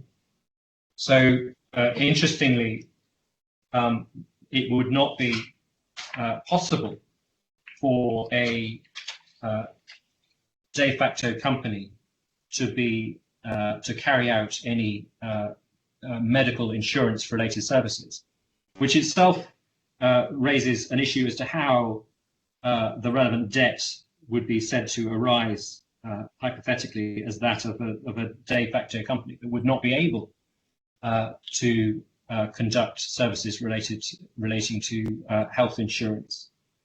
So to some extent, there's an extraordinary inconsistency in what is being said, because what is being said is that that somehow they are saved by the fact that the de facto company arises in place of the invalid company, and that the de facto company can claim the profits that would have been made by providing health insurance services, when in fact a de facto company could never have provided those services as a matter of UAE law. So even if there were authority, which there isn't, or that we found, or that Mr. Knight has found, suggesting that where a company is invalid for breach of the ownership requirement, and even if it were the case that Mr. Knight could show that UAE law rushes to supply a de facto company in place of the invalid company, it is far from clear then that this de facto company could assert a claim to profits which it could never have made as a matter of UAE law. Yeah. So that's all I'm going to say at the moment in terms of the argument in respect of the relevant UAE law. I don't think I need to make good the points as to the evidential basis for asserting the invalidity of the company. I've taken your lordship through to the MOU and to the provisions, to the relevant breaches. I've emphasised the issues of public policy concerned. So that brings me on to the overriding objective points. Clearly, the primary exercise that the court would undertake in this situation is a balancing of the relevant injustice or prejudice.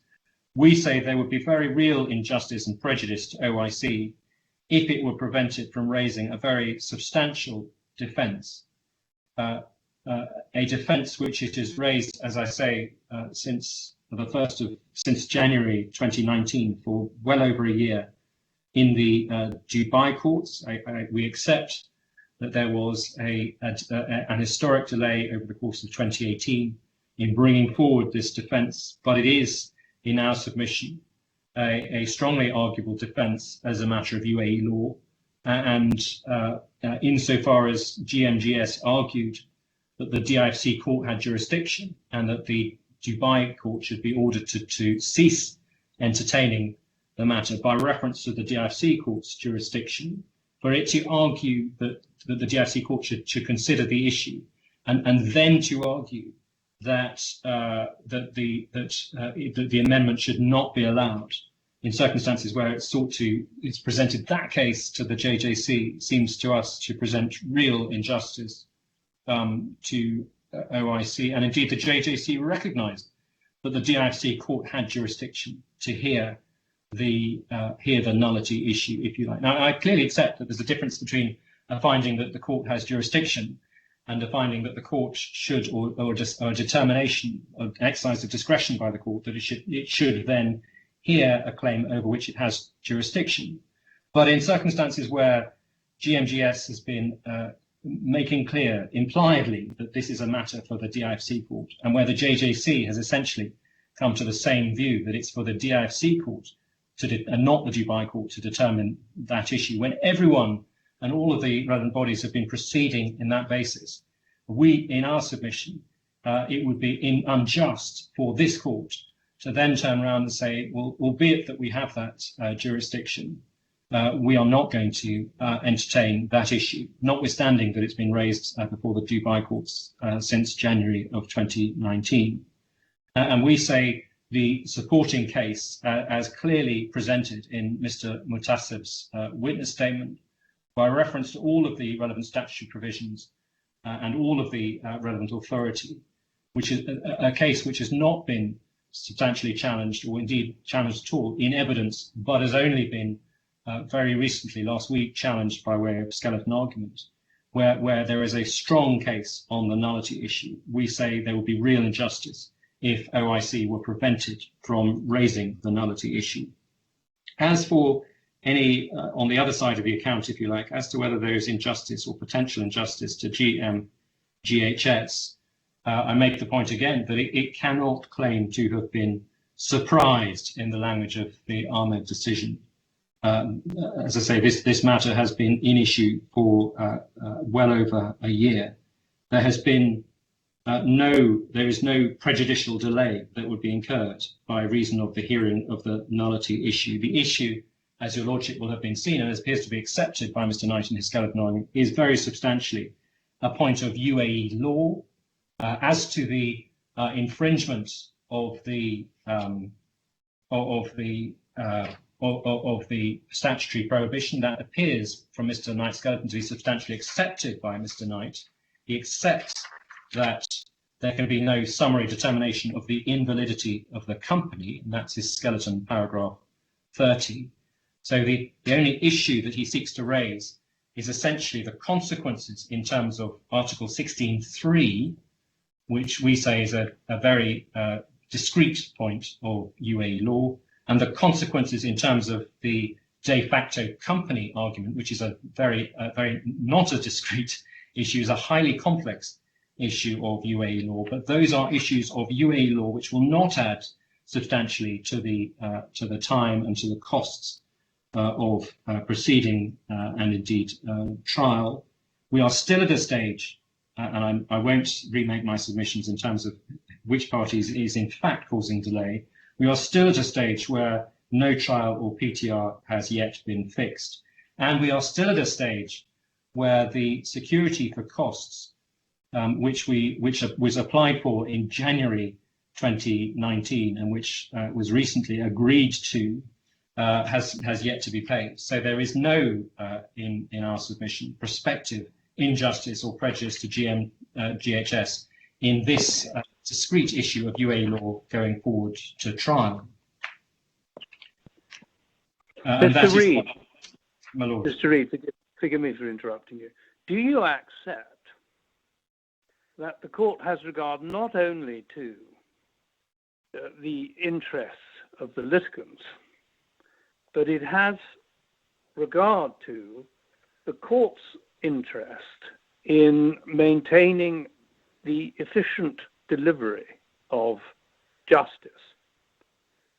In other words, the court has an interest in cases proceeding in a reasonable and efficient manner, both for the straightforward reason that courts should deal with the business before them in an efficient manner, making efficient use of the time and the resources accorded to the court, but also having regard to the interests of other potential litigants who are either already before the court in one form or another, or are potentially before the court. In other words, does not the court have an interest in making orders pour encourager les autres, so that you bring about an attitude to the efficient dispatch of business amongst the customers of the court? And that's how you achieve the efficient deployment of resources, both in personnel and in terms of money. Well, 3 points. Firstly, I would deprecate any suggestion that anything that may be unjust or prejudicial to parties should be done pour encourager les autres, if it causes real prejudice or injustice. The emphasis, it seems to me, in the English cases is on inconvenience and disturbance, disruption to other court users. And I entirely understand that in the English context, where justice is a public service substantially subsidized by the public purse with a limited resource in terms of the number of, for example, High Court judges and the amount of court time available. There is a distinction that can be made in my submission where one's dealing with an international commercial court, which operates commercially in providing justice to parties that wish to buy into or opt into that dispute resolution procedure, who are willing to pay for it.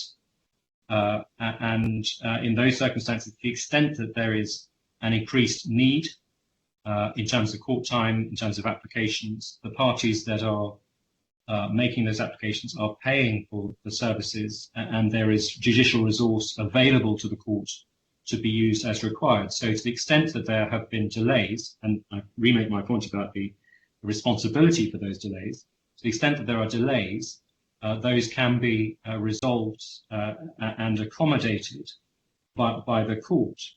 Clearly, the court may wish to be robust in terms of managing cases to make clear that delay is not acceptable.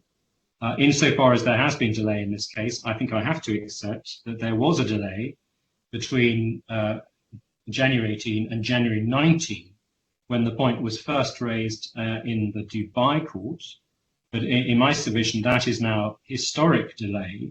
And when one looks at if what one is in fact doing is wringing one's hands and saying, well, it shouldn't be the case that this amendment, substantial amendment, and a new issue is being added some years after the case was first brought, that in my submission is to confuse the historic delay, which has been accepted, with much more complex reasons of delay. And I hesitate to repeat my submissions in respect of both disclosure and security for costs. And we are where we are now in my submission, mid-2020, because of delays that are substantially that have been caused by GlobeMed and not OIC.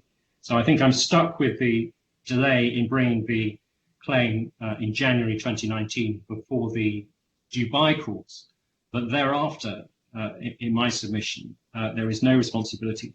The OIC is not responsible for the relevant delays, and in circumstances where the submissions have been made that this should be a matter that the nullity issue should be determined not by the Dubai court but the DIFC court, and where that has been argued by GlobeMed, there would be real injustice in my submission and real prejudice in GlobeMed, in OIC, being prevented from raising the nullity issue now in the DIFC court. I accept the initial period of delay, but in my submission, the DIFC court is a very different institution to the English court, and one should be hesitant about making an example of OIC in circumstances where it is not responsible for most of the relevant period of delay. Yes, thank you very much. Now, does that conclude your submissions in respect of the application to re-amend and the application to plead the counterclaim?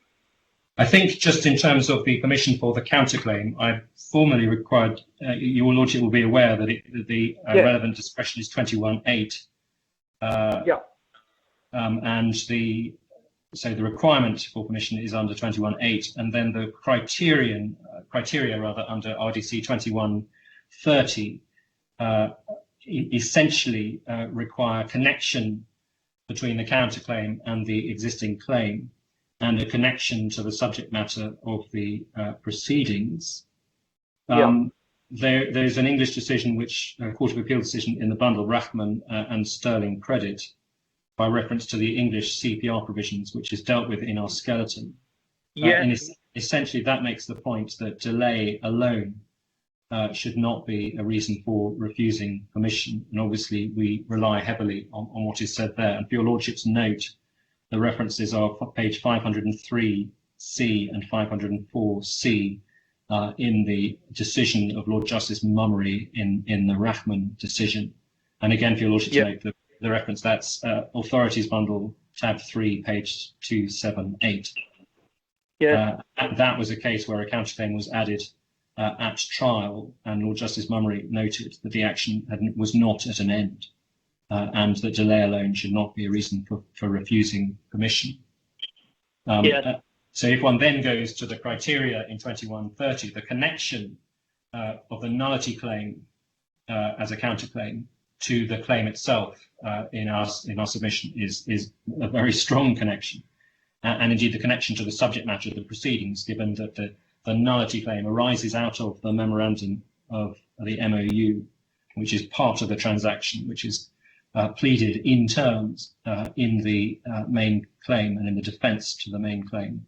Again, the connection to the subject matter materials is clear beyond doubt, and therefore the only issue arising on the application for permission for a counterclaim is whether it's consistent with the overriding objective. So looking in the round at the issues of case management, one has to ask the question as to whether it's better that the counterclaim should proceed as a counterclaim or whether it should proceed as a separate action.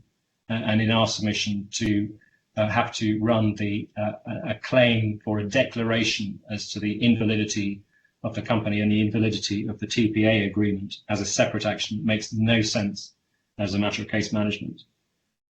So in those circumstances, we say it's clear that permission should be granted for the counterclaim to be added. It is in effect only a counterclaim for a declaration in terms of what is proposed to be pleaded by way of the re-amended defence. So it's relatively trivial in terms of any addition and any to the proceedings, and indeed any prejudice, any additional prejudice which may be claimed by GlobeMed to be incurred. So in those circumstances, we say permission should be granted. Yes. Well, the only remaining part of OIC's application is I think the co-management application, but there's perhaps more sense for that to be. Yes, I think so. I think we'll park that for the moment, and we'll come back to that. So thank you very much, Mr. Reed, for your submissions. Now, Mr. Knight, I think we ought to have a break before you open your case in opposition to the application made by Mr. Reed. It's 25 past the hour. I think we'll take a 20-minute break, and we will resume at 1:45 the following hour. In London time, that will be 1:45, and I think in Dubai time it will be 2:45. Does everybody follow? Yes. My lord, yes. Right. Well, then I think we can ring off and ring in again in time to resume at either 1:45 or 2:45, depending on where one is. Thank you very much. It may assist, Lord, if people just simply mute their microphone. I don't know, rather than ringing in and ringing out, which has dangers.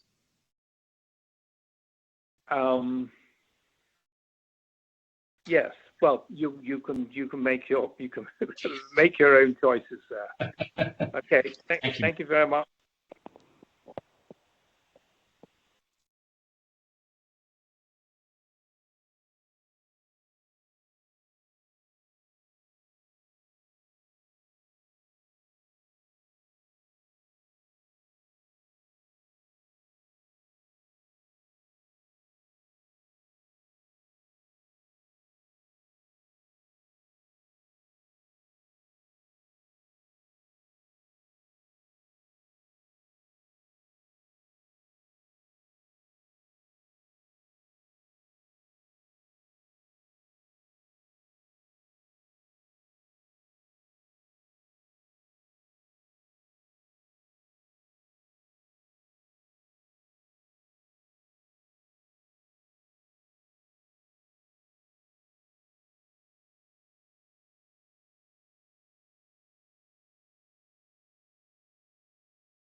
Hello, everyone.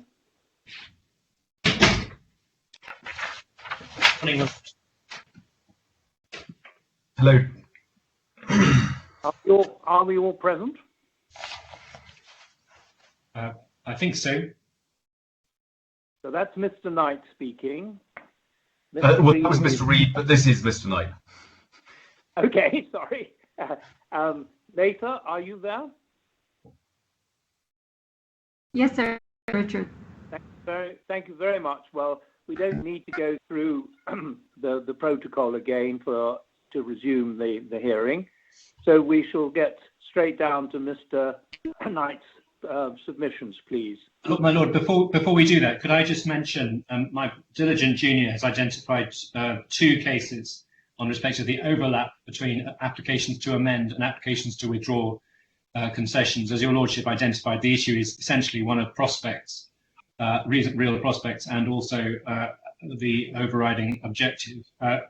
It may be helpful if I provided those authorities to the court at some point this afternoon. I'm happy to accept a limit of 2 pages and those authorities for just making clear what those authorities say. There has also been an IGPL decision on exactly the same issue, which suggests that that it's relatively hard to withdraw a concession where there's been an express concession on a particular point, and obviously we would seek to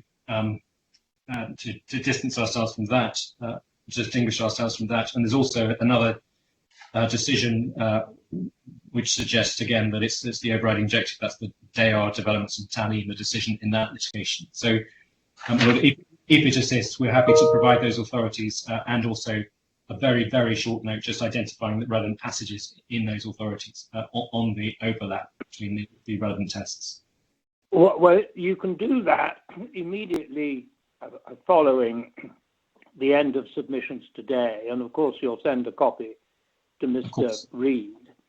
If we have concluded all oral submissions today, then of course, Mr. Reed will have an opportunity to respond. So, in writing. My lord, it is Mr. Reed speaking to you. Hello, Mr. Reed. He's going to be sending them to Mr. Knight. I'm so sorry. I got that round the wrong way. It was Mr. Reed. It was Mr. Reed very rudely interrupting Mr. Knight before he started his submission. All right. So, all right. Mutatis mutandis. I will allow the service of these authorities. And Mr. Knight will have his opportunity. If we go into tomorrow, we'll deal with them orally. And if we don't go into them tomorrow, Mr. Wright, I'll give you 5 days to reply to what you'll get from Mr. Reed. Oh, great. Right, Mr. Knight, on you go. Well, my lord, obviously you have ample written submissions from both parties, and I'll try not to test your patience by repeating too much of what I've said in that. I'm not going to go into the background, though I may refer to it briefly later, but here we are in June 2020, 2.5 years after issue of the original proceedings, with an application to amend to reflect a defence which it's OIC's evidence that they thought of by the time they put in their original defence, which was in January 2018. Where do I see that? Just give me a note. I've got the page. It's page 2319. And what's the document? It's a case management. It's a case summary, which sets out a chronology of the proceedings to date, and it sets out the original defence. Yes, was okay. filed. Sorry to cut across you again. Did you give me a reference of 2319? 2319 is the page. Is that within the bundle? Yes, page 2319 in the original bundle. Well, and the date of the original defence was the 15th of January 2018. Yes, all right. Well, I may need a little help. I've seen that the there are various sections in the e-bundle. Are you working off the e-bundle, Mr. Knight? I'm working off a copy of the e-bundle using different software, but the numbering is the same. Well, what section of the e-bundle should I look for before expecting to find page 2319? I will.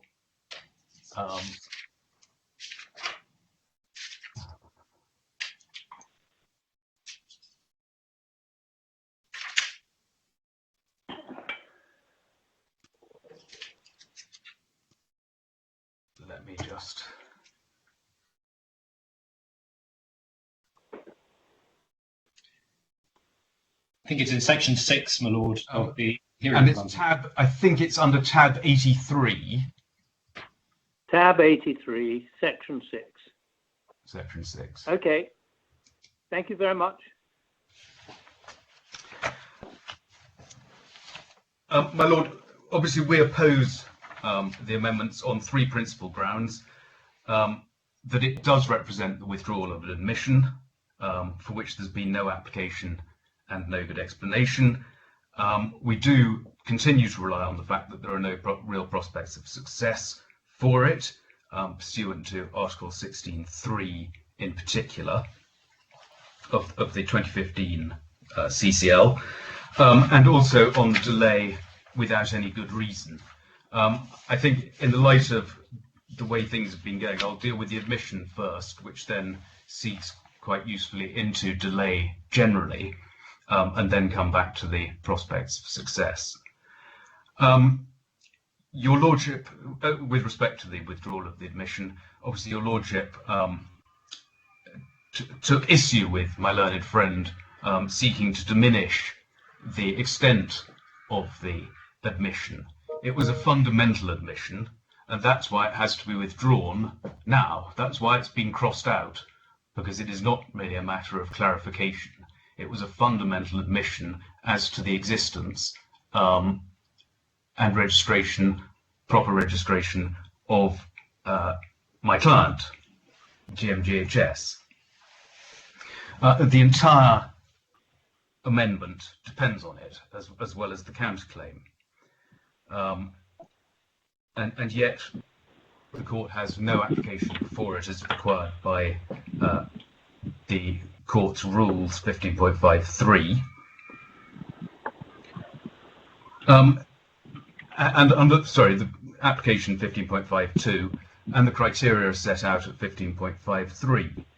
Now, yes, as my learned friend says, he's found some authorities that it's generally in all the circumstances, and looking at the prejudice, etc. But it has an additional ingredient in it. The first ingredient for withdrawing an admission is whether or not new evidence has come to light since the defence, in this case, was pleaded, that has made it necessary to change. Now, of course it hasn't. All the information, all the evidence, and it should be said, there's been no disclosure under this issue. So at the moment, the case is entirely pleaded simply on what is said in the MOU. So all the evidence relied on has been in OIC's possession since at least the 13th of January 2015. They had 3 years to contemplate it before they put in their defence. Now, to make matters worse, not only is there no evidence coming up later, but no reason at all has been given for why it was not. And even worse than that is that OIC's evidence given by Mr. Kishore, or Kishore, just makes it worse. What he says at paragraphs 32 to 33 of his evidence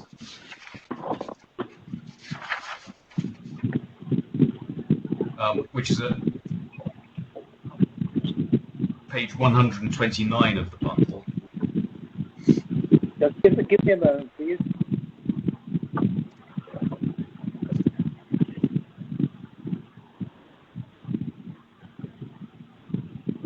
Yes, go on. Go on. Yes, please go on. Yes, so I'm just getting myself to the same page. I see. Fair enough. Yeah. Paragraph 32. OIC has many responses to these points. So this is Mr. Kishore's evidence on behalf of OIC. Firstly, the material period is since these DIFC court proceedings began in November 2016. Well, yes, but they knew about them for 3 years beforehand. Second, as we've explained to GMGHS, and as GMGHS knows full well, OIC brought the nullification claim in the Dubai court's claim, which GMGHS opposed and which the JJC decision stopped. I'm going to come back to these principally in relation to delay. But now I cannot see.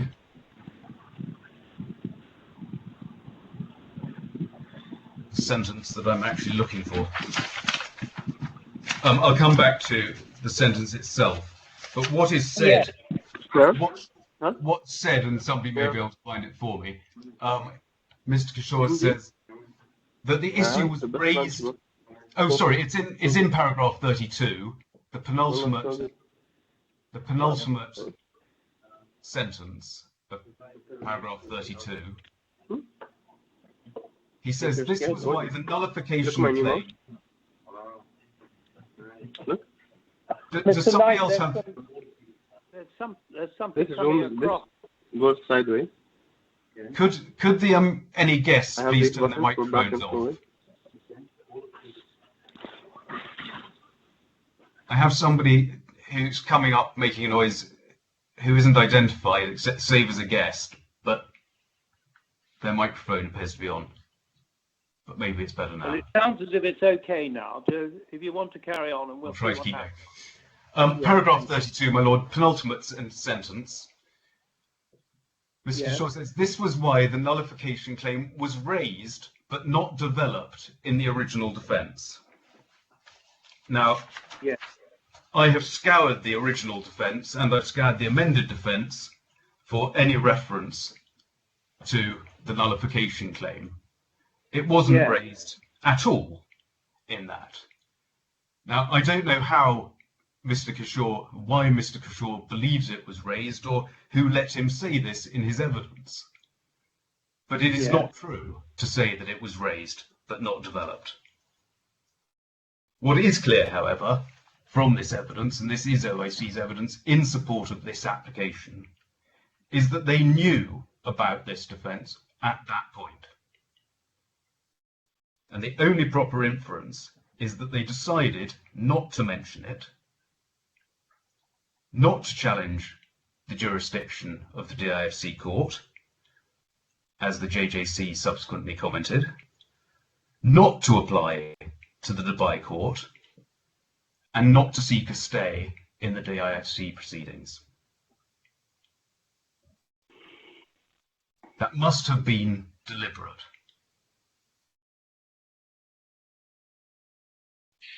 Now, we say that that is sufficiently grave that the admission, that no permission should be given to withdraw the admission.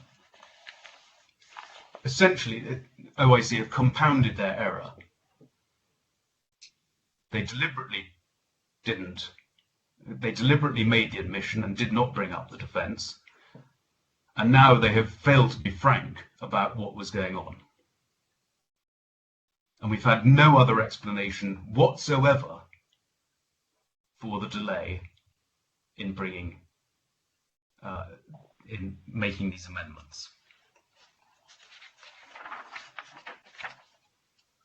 And we say that is sufficiently grave not to permit, as I say, the withdrawal of the amendment, and from that it follows that the re-amendment cannot be made.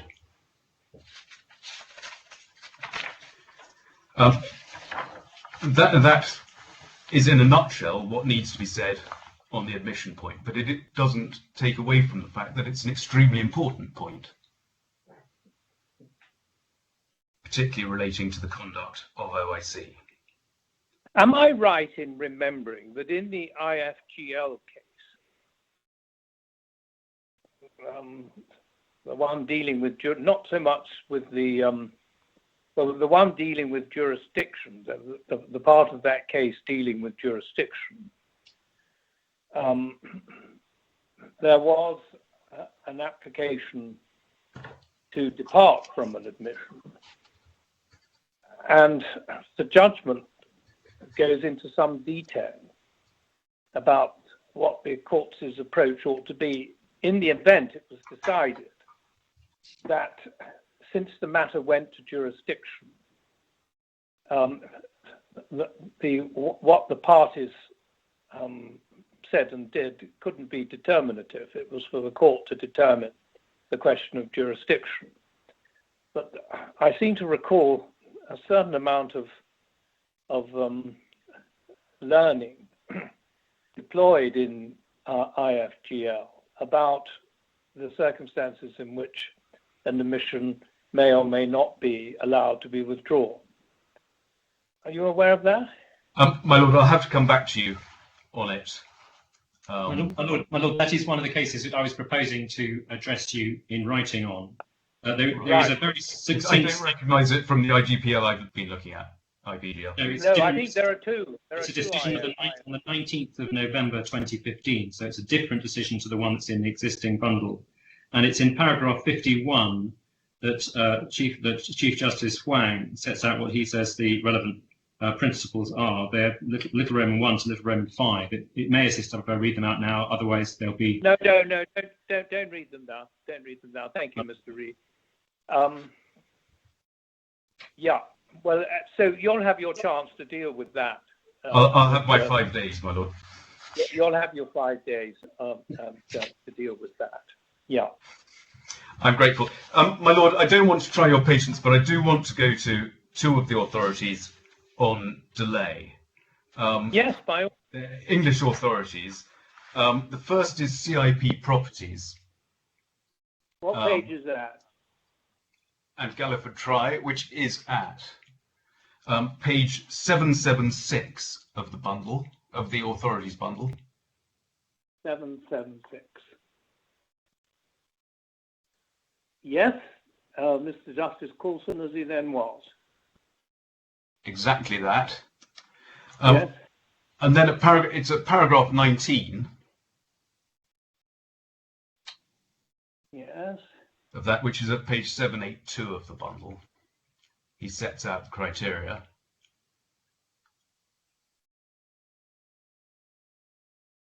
Yes, I'm there. Yes. He does so after an extensive discussion. And he starts off, the lateness by which the amendment is produced is a relative concept, and that's picked up again by Mr. Justice Karin Kwa-Su Ling. An amendment is late if it could have been advanced earlier. My learned friend sought to minimise the lateness of this application. It is, of course, late. There can't be any doubt about that. It could easily have been brought a very long time ago. It is late, and that needs explanation. Now, at B, he mentions amendments being regarded as very late if permission threatens the trial date.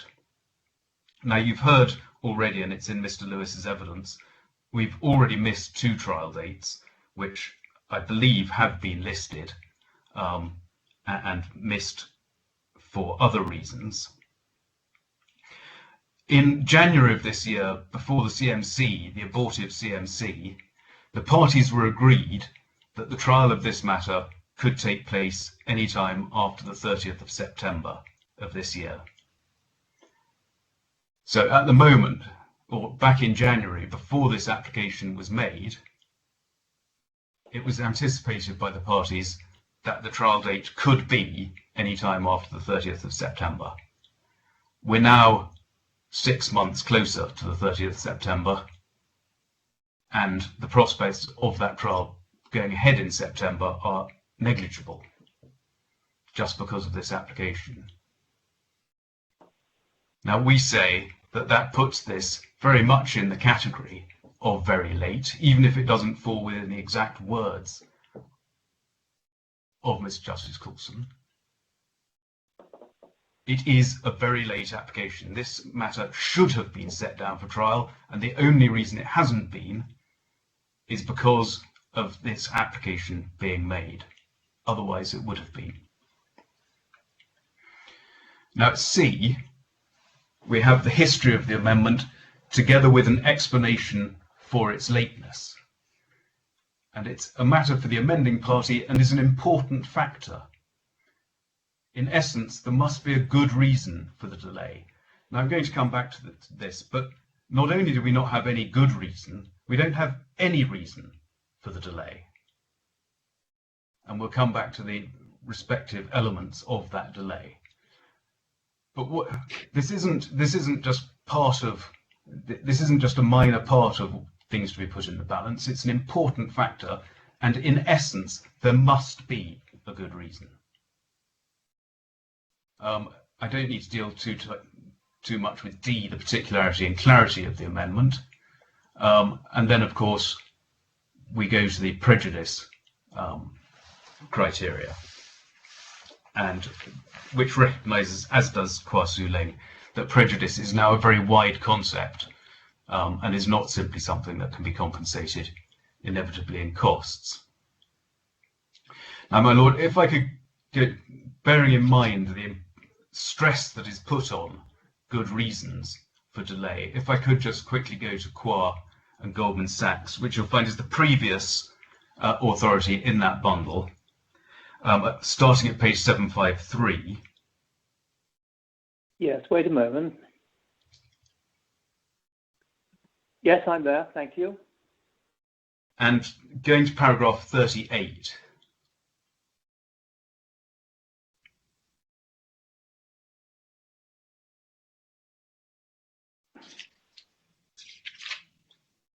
Where Mr. Justice Scott again sets out the relevant principles.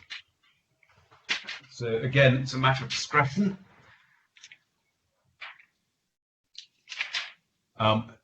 She mentions the very late applications to amend in B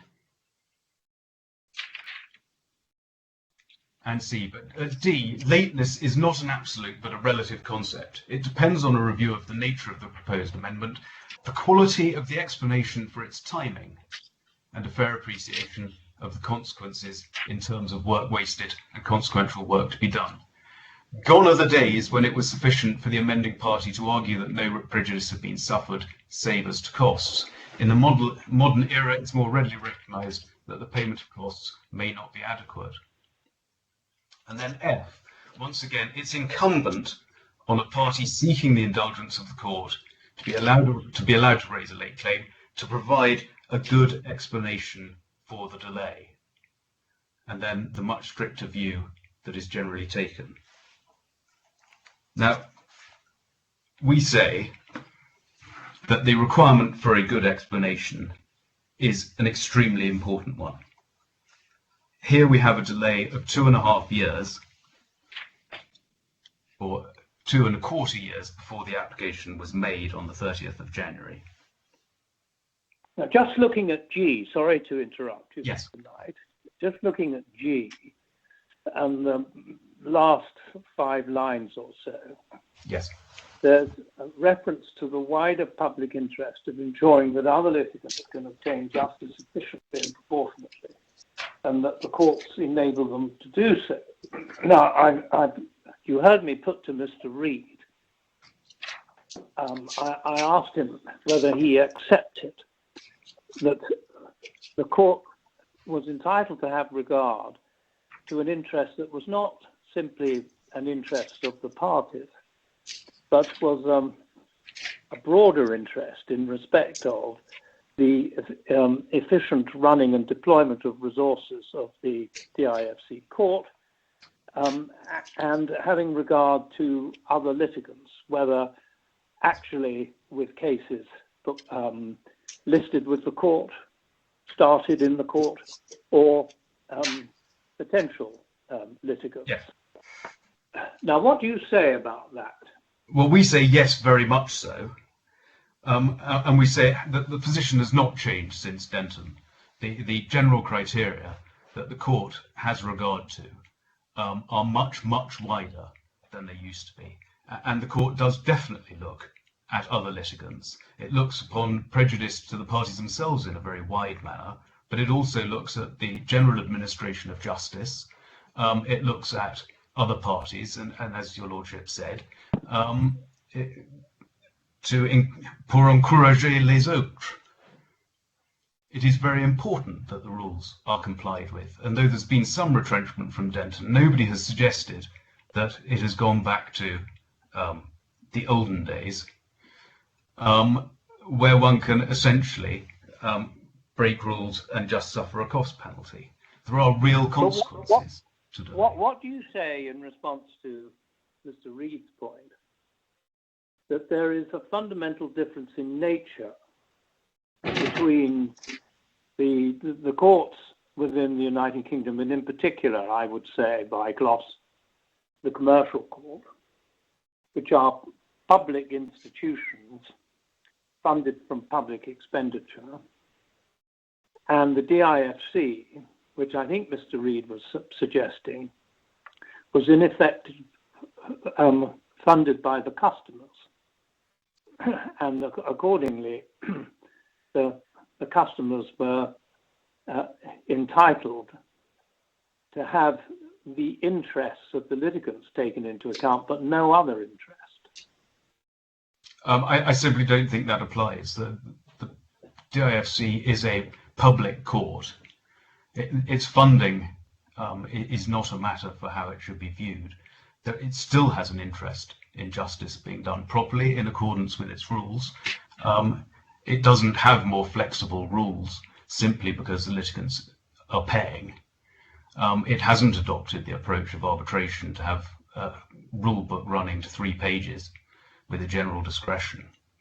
It has very long, specific rules, and one only has to look at the authorities to see how seriously they're taken. And it just can't. Some might say that if there is I emphasize the if there is a private element in respect of the DIFC court, which is absent from the commercial court in London, that the DIFC court has an interest in maintaining a reputation that will attract litigants to bring their cases to be determined within the DIFC. And a court that has regard only to the narrow interests of the litigants actually before it may not be such an attractive proposition as a court that has regard to the interests of other litigants, those who have already begun proceedings and those who may potentially bring proceedings. What do you say to that? I entirely agree with the premise that if people are paying, they will expect a better service and not for the service to them to be subsumed to others, for the benefit of others. I think it makes it worse if they are paying private, if there is some private element to it, that other litigants should suffer because of the rules being broken. So far as I'm aware, but this could be, if necessary, verified, although the ambition may be that the court is effectively self-financing, to the extent that it is not, then it is supported by the Dubai government. The court is one aspect of the DIFC itself, yes, which is a matter of important policy so far as the DIFC government is concerned. Now, I don't want to make too much of this point. It may be that, seen in its proper context, it's a point to look at, but not a point to exaggerate. Well, we could move on, perhaps. Yes, I mean, I would only say I think it seems to me that the importance of justice being done and being seen to be done is no less important in the DIFC court, which is an important part of government policy. But then the proper administration of justice, at any rate, ought to be a very important part of the United Kingdom government's policy, even if it has been lost since the time of Henry II.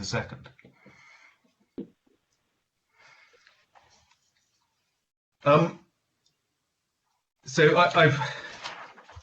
I'm dealing with the delay element, and now to apply it to the facts.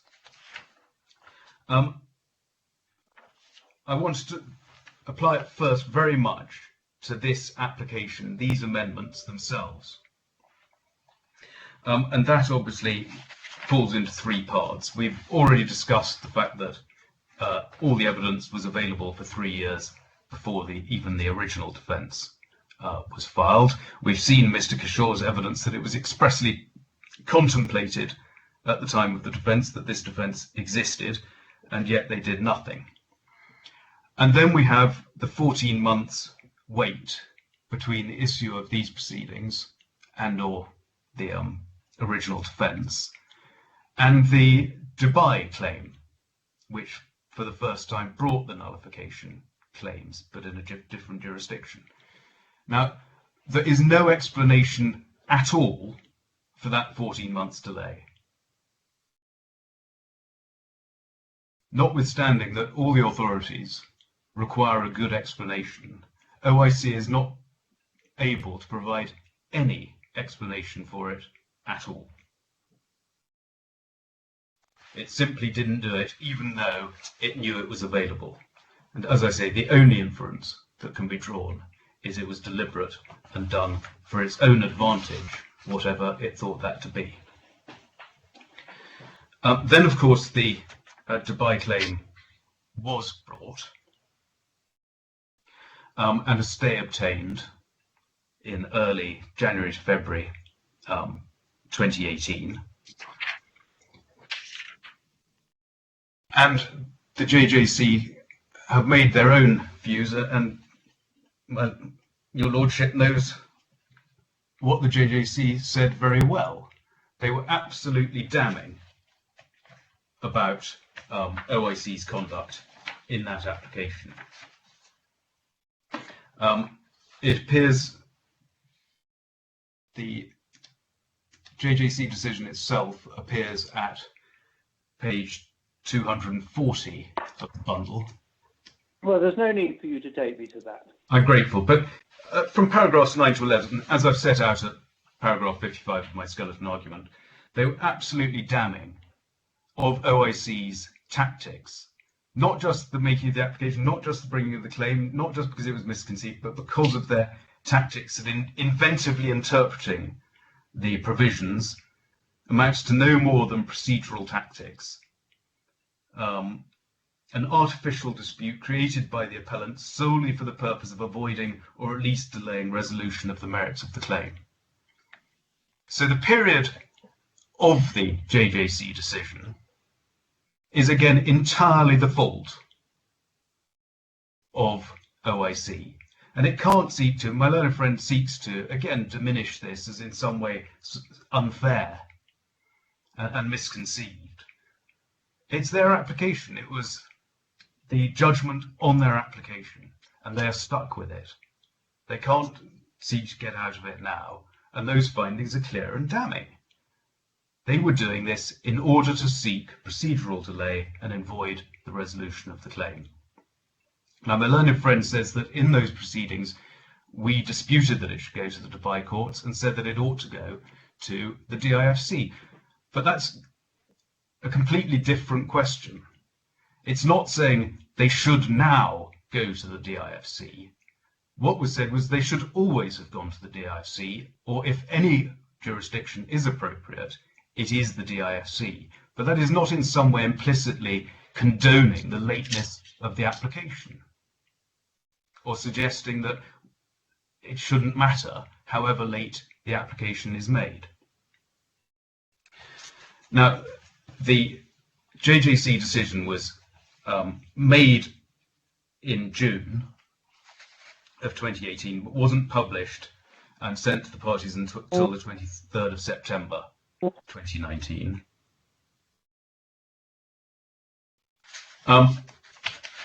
It then took OIC 5 weeks to take any action at all upon receiving the JJC decision. They didn't get in touch with us shortly thereafter and say, here is a draft re-amended, will you consent to it?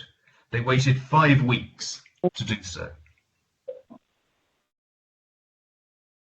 Bearing in mind that the re-amendments essentially reflect the claim that had already been brought. This wasn't something they newly had to think through. And at page 2257,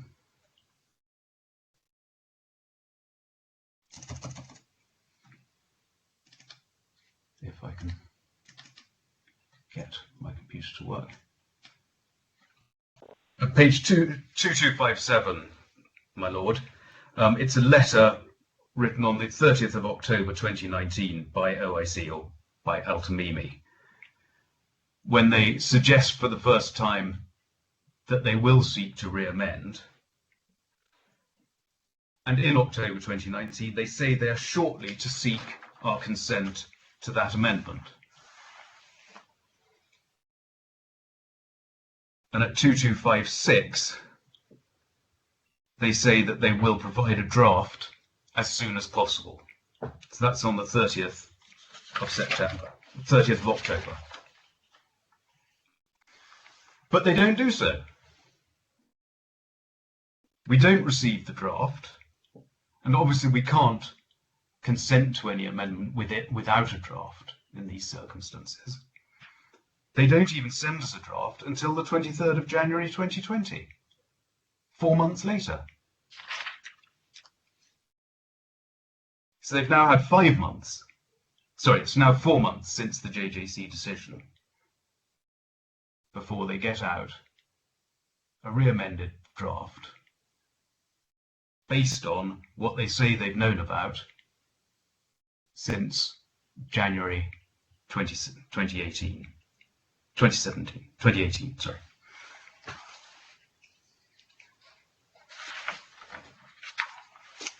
Now, my learned friend obliquely referred to the security for costs issue as being some sort of excuse for waiting.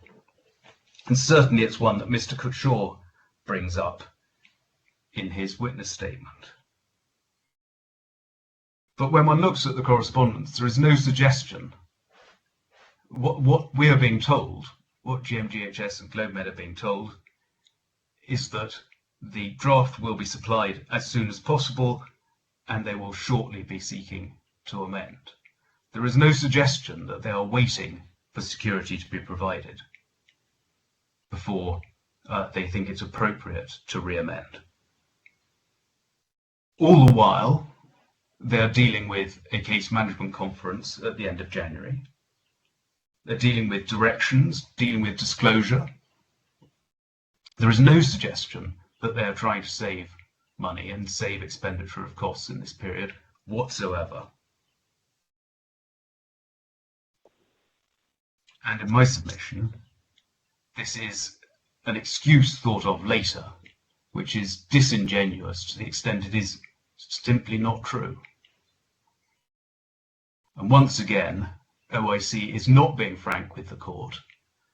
When the obligation is on it to explain its delay, it is not doing so, it is being evasive at best, and possibly misleading.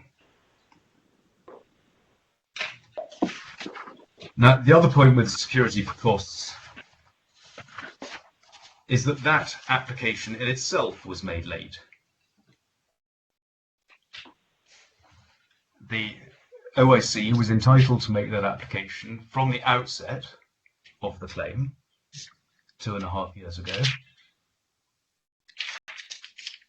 It has always known that there may be difficulties with GMGHS's funding. it was going to buy 51% of GMGHS, or Synergize was, for $1 as part of the joint venture.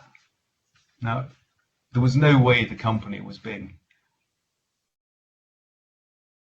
Is that you, my lord, who's disappeared? No, I'm here. Oh, just I've seen somebody leaving, and it was in the same space as you've been for the last 3 hours. No, you won't see me, I don't think, because I'm on the phone. I've got difficulty with Skype. I think you come up as a sort of logo, notwithstanding, but certainly last time you went, I could see it happen, but I couldn't tell who it was then either. My lord, this, as I say, it's a joint venture vehicle which was being sold 51% for $1. There is no way this was a hugely capitalized company, and it was always within possibility for OIC to ask for financial statements, to ask for confirmation that GMGHS would be able to pay costs in due course, and that they relied, when they say in correspondence underlying the security for costs application, that they are making the application as a result of accounts that they have only just seen in disclosure. That simply misses the point, that they needn't have waited until they found some financial information in disclosure. They could have made the application at any time. That too appears to have been delayed for no good reason. There's certainly no other explanation given other than the financial records were only seen in as part of disclosure. They could always have got them, and security for costs was not a reason that the re-amendment application was not made. It was not a reason for delaying that application or for producing the draft. In any event, as you'll have seen in my skeleton argument, in our submission, the costs of providing that amendment are trivial in the scheme of everything else that has been done. They knew exactly what it was. They'd done all the research. It merely had to be reformulated from the Dubai proceedings. I would just make one point relating to my learned friend's skeleton argument at paragraph 62.4. It said that GMGHS is a Lebanese company. It isn't. It's a UAE company, as we know, which is why they want to make the nullity amendment.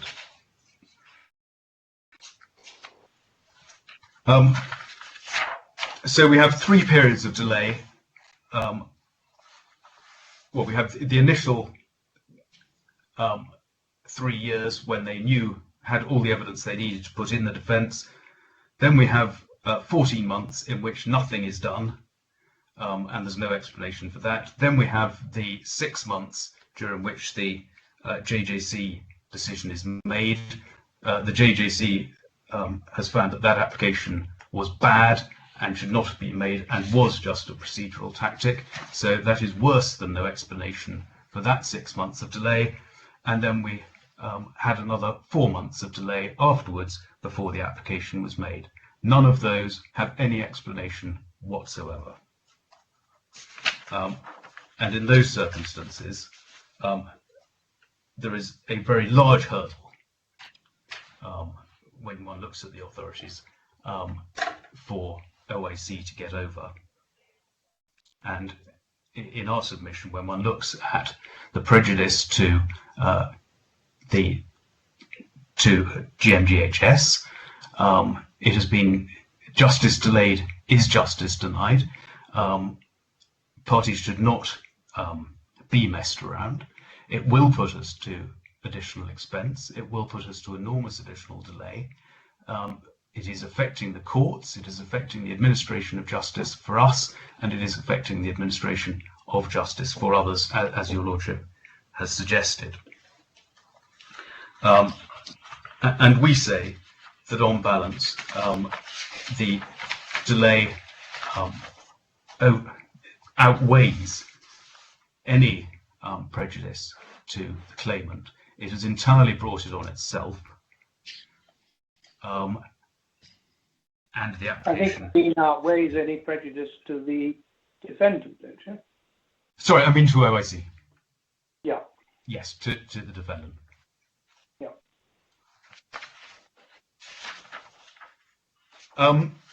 If I could then, that's what we have to say on the delay itself of making this application. Now, there are two other elements of delay. The first is disclosure. Your Lordship will have seen the long, sorry history since your Lordship's order in disclosure order in June 2018 relating to the history of disclosure. My learned friend says that we made an application for an unless order which was withdrawn, and that that OIC had made an application for ring fencing and redaction which was conceded. Well, that is half true in both instances. Both applications were in fact conceded and both were withdrawn. It wasn't a matter of it being unilateral. But what we ended up with at the end of essentially 18 months of difficulty is that the disclosure was given, samples were not adequate. The disclosure essentially that GMGHS was looking for was given, subject to some redaction for confidential information. Now, it is of course difficult for the court to ascribe blame, but when one looks at what was happening, when one looks at the surrounding situation with security for costs, with the JJC application, with the Dubai claim, with the delays in this, it does all form very much part of a picture. It is not in my client's interest to delay. They want their money, they're being kept out of their money. Then we come to the other claims that are being made. Now, it may be somewhat confusing. There is the 2020 claim, CFI 011-2020, the claim by OIC and Synergize against GlobeMed and GMGHS and Karma.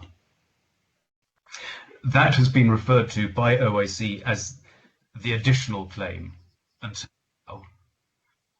We have called it the new claim instead, because last week we received what actually is an additional claim in the original proceedings. Now, there has been no explanation as to why the new claim was not issued until now, until January. Now, in order to bring that, no permission is needed for that claim, and delay in bringing that claim is not relevant to our strikeout applications. But it is relevant to the OIC's conduct. If this is such an integral claim that needs to be conjoined or consolidated with the original claim, why have they taken 2 years to bring it? Why is there an application, another application to amend this defence, essentially? So it will be the re-amended defence and counterclaim to bring in additional claim against GlobeMed and Mr. El Halou. Why has that taken 2.5 years to issue? Why is it done before this application is heard? Why was it not done in January? We've had no explanation at all for either the new claim or the additional claim delays. Once this is finished, whichever way it goes, we will still face yet another application to change the case. and that has been entirely unexplained by, in evidence or by my learned friend, is a pattern of what is going on. Applications are being made consecutively, they're being made late, and they're being made as procedural gains in order to stop determination of the main merits of this claim. Essentially, entirely revolve around the date on which the agreement became effective. It said that they never became effective, even though all the parties had travelled to Beirut to sign them, and they were formally executed by all the parties. Now, one can see why OIC is trying to avoid determination of the merits.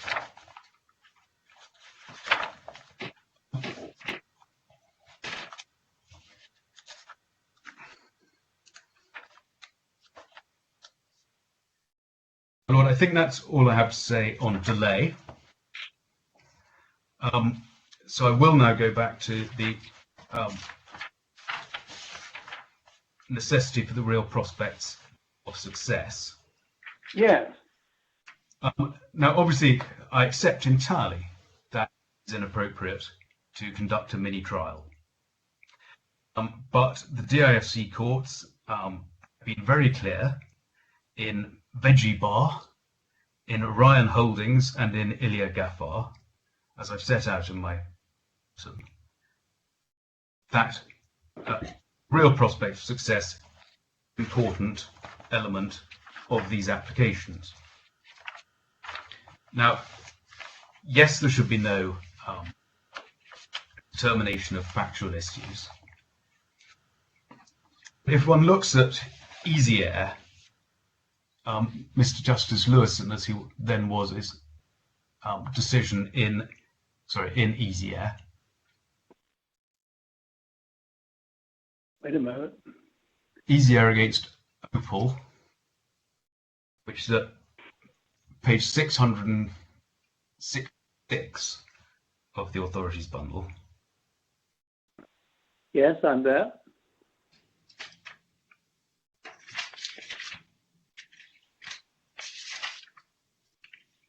At page 670,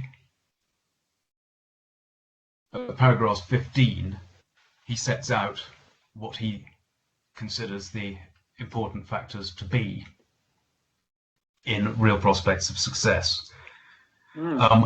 I don't need to take you to AC Ward and Catlin, where the Court of Appeal approved this list. A learned friend, in his skeleton argument, has set out how it was essentially taken on board in the DIFC by Nest in the Nest Investments case.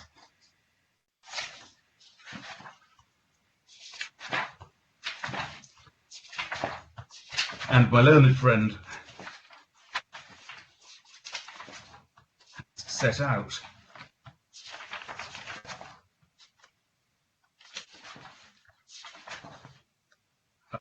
paragraph 88 of his skeleton argument,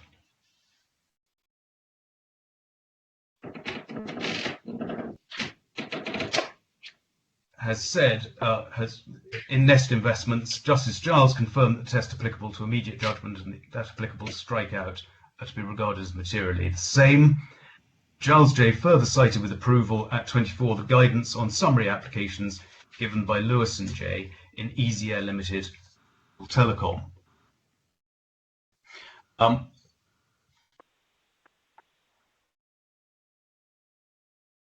I'm just trying to find Nest Investments. There we go.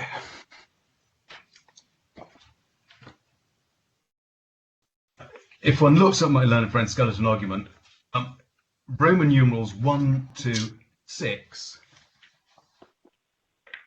do follow exactly the words of Mr. Justice Lewison in Easy Air. It's all in italics as a quote. Yes, I see it, yeah. 1 to 6 follow Mr. Justice Lewison exactly, and that is exactly what appears at paragraph 14 as well of nest investments.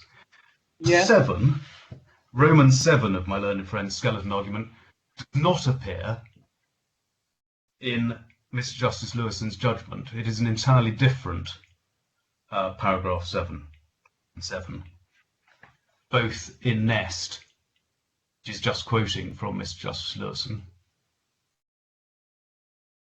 at page 147 of the authorities bundle. So when my learned friend Skeleton says the court should be especially cautious of striking out a claim in an area of developing jurisprudence, because in such areas decisions on novel points of law should be decided on real rather than assumed facts, that does not appear in Mr. Justice Lewison's criteria.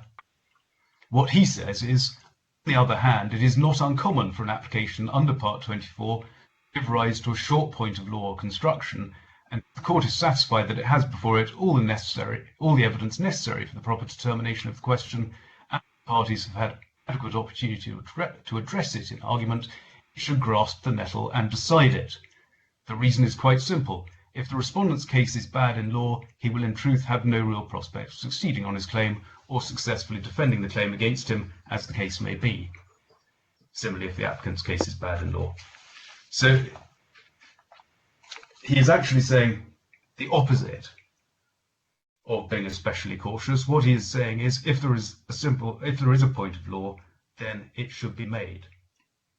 Now, I've tracked some of the words relating to especially cautious through to Equitable Life and Ernst & Young case, though the words don't seem to actually appear as they're quoted. But I would just say, in relation to Equitable Life, what was actually being said was that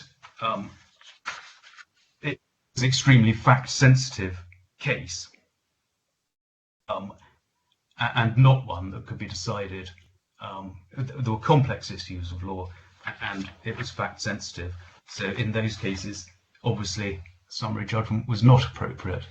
What we say is that Mr. Justice Lewison analysis in Roman 7 is actually the one that is applicable in this case, because there are not only with relation to the nullity issue, but also in the GlobeMed and GMGHS cases, simple matters of law that can be dealt with. 2 points arise in relation to that.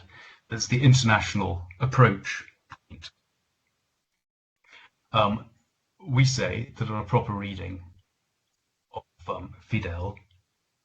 Felicia, it is quite clear that the international approach is the appropriate approach to be adopted by IFC courts to all matters of foreign law. Mr. Knight, I think that what was being said in Fidel was that it is open to the DIFC court to take a more flexible approach than the classic English approach, which regards questions of foreign law as questions of fact, which must be proved as such. Yes. And what that means is, I think, that you might have a bit of a mix. My lord, I entirely accept that. I'm not trying to say that an expert's opinion might not be of assistance to the court, but it is a mixed matter, or it is not one simply of assessing an expert's opinion, and that essentially submission can be accompanied by experts. The submissions can be made by the experts themselves as part of the legal team. But what it doesn't mean is that it's appropriate. Well, if there's a trial, the question of whether there should be expert evidence would have been raised in the CMR, because permission would have to be granted. Yes. And the court would have to take a view, really, of how the question of foreign law is going to be presented. Yes. But in interlocutory questions, there's no filter of that nature. No, I entirely agree. And so it's for the court. It's for the court to have regard to such materials as there are before it, to decide on the basis of those materials what its view is, what the court's view is. Yes. What I say in this application is that Mr. Mutaseb's what purports to be expert evidence or his assistance should not be elevated to the status of fact, but should simply be considered as submission, as OSC's submission. Well, Mr. Reid accepts that he's not an expert in the classic sense. Yes. And so I have regard to what he says in the light of that, as well as in the light of all the surrounding circumstances. And I'm certainly not going to shut what he says out from my considerations. No, and I don't invite you to do so, but it should be treated essentially as submission. Yeah. Now, of course, Mr. Mutaseb doesn't actually give any evidence in relation to the application to amend. His evidence, in fact, relates to the set-off provisions. Yes. Relating to GMHS's application. So it's not strictly relevant here. No. But as I'll say in relation to that, it can't be right that one can simply come with half a case and say, oh, well, look, there are disputes that need to be determined because we've got Mr. Mutaseb's evidence and what Mr. Knight says doesn't correspond with that, so therefore there's an issue.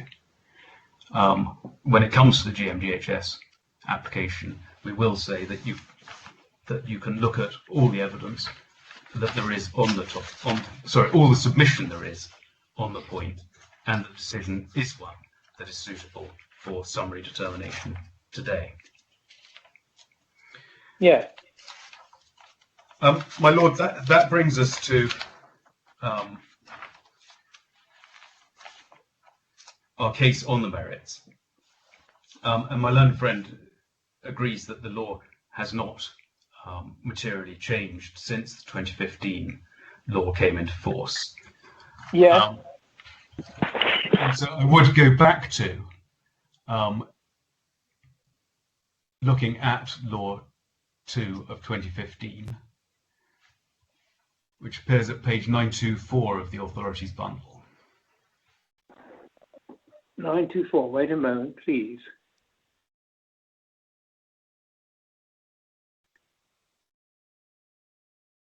This will be in the statutes. In the statutes, sorry, yes, DIFC statutes. Yeah. Oh, UAE statutes. Okay. Yes. Just waiting for that to come up. And which statute in particular? It's Law 2 of 2015. Okay, I'm there. Yes, I have it. Now, this is the article which permits third parties to validate the company memoranda. Yes. And 16.2 is principally what is relied on as founding the nullity case.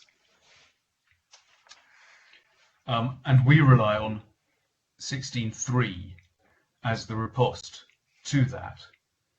And particularly, well, it's not just the last part of 3, because it has to be adjoined to, at all events where the nullity of the company is ruled, the company's debtors may not request nullity or hold to it in order to dispose of their debts to the company. Now, what it is not saying is that it only applies in the case of liquidation. My learned friend has suggested that the company's debtors, this only affects the company's debtors once there is a liquidation, but that is not what this says. It's the memorandum conditions shall apply to the liquidation of the company and to the settlement of the partners' rights in an orderly manner. But the liquidation is not part of the following, the next part of the sentence, and the company's debtors may not request nullity or hold to it.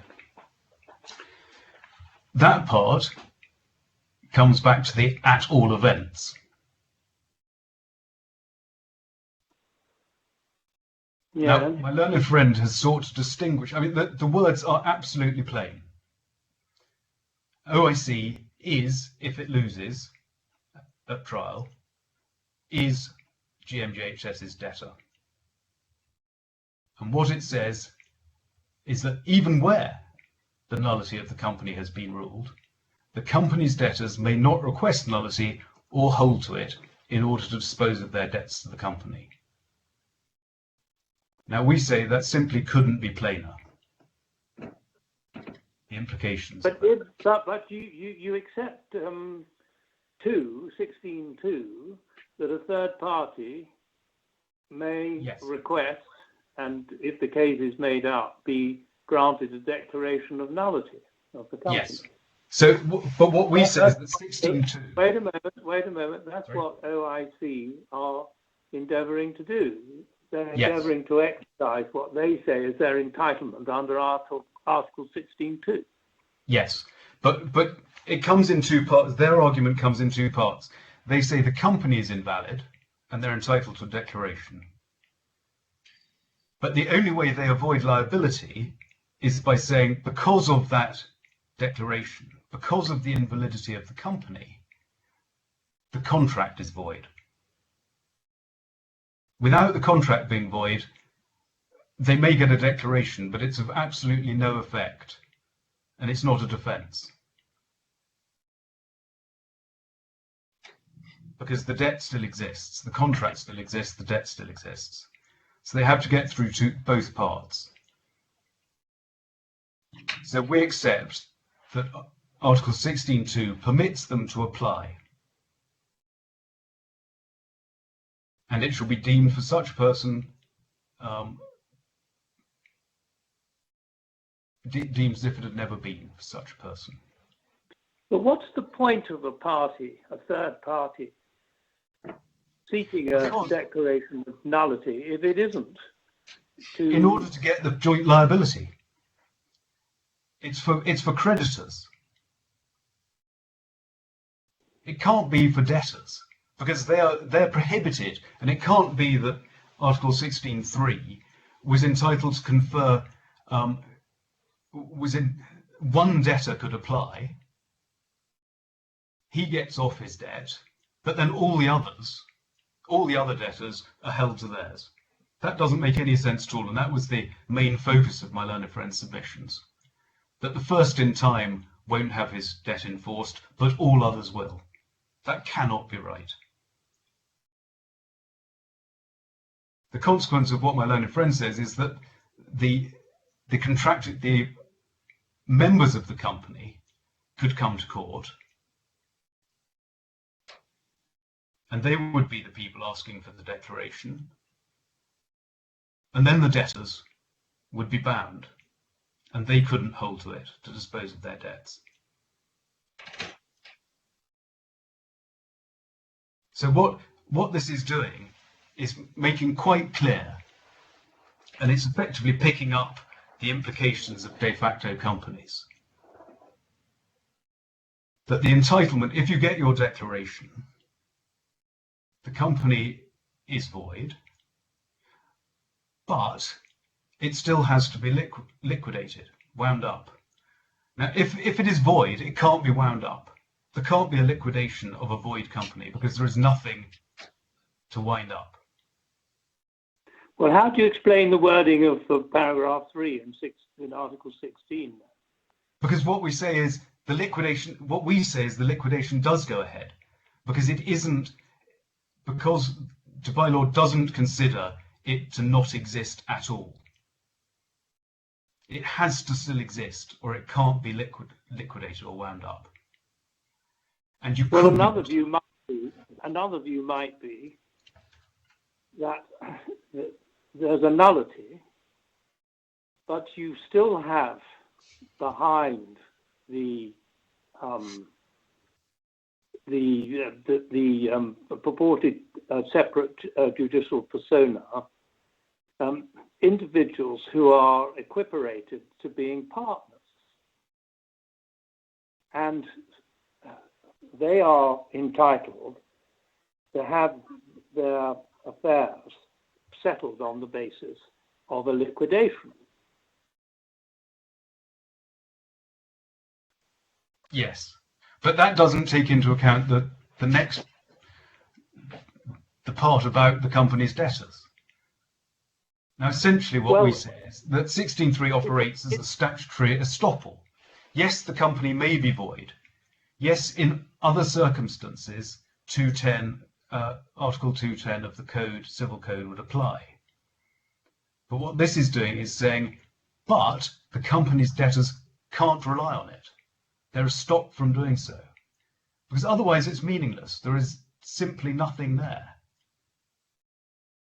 I'm sorry, Mr. Knight. I'm sure it's my fault. I'm having a bit of difficulty with this.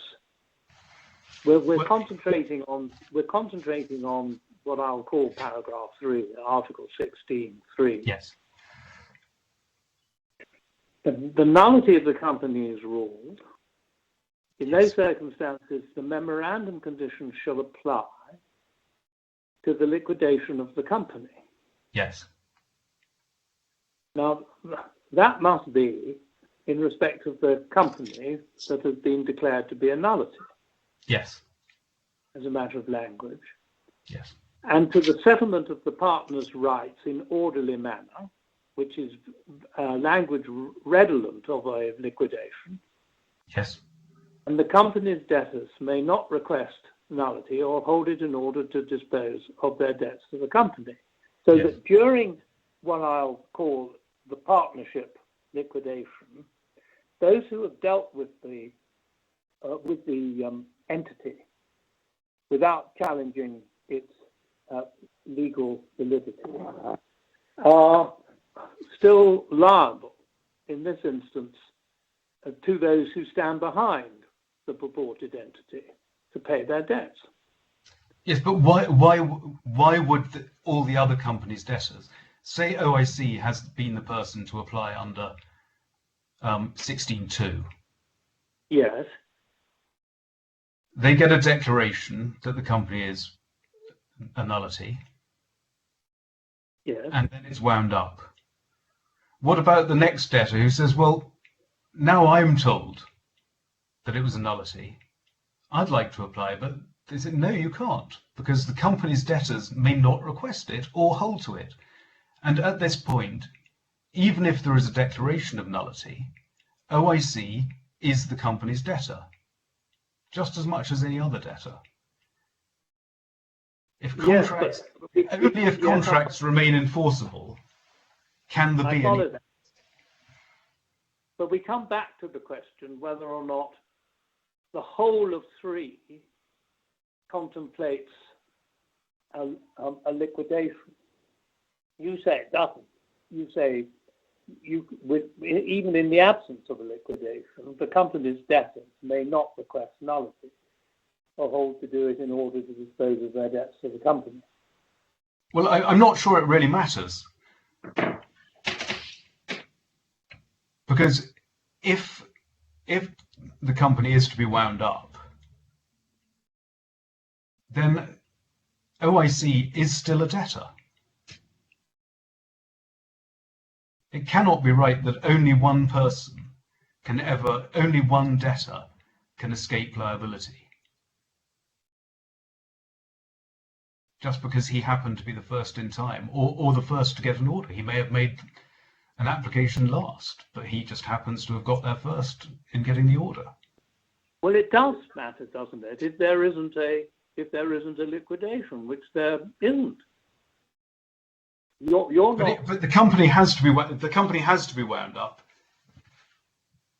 If it's, I mean, that's why it comes back to the authorities on the de facto company, because it's made clear that they have to be wound up.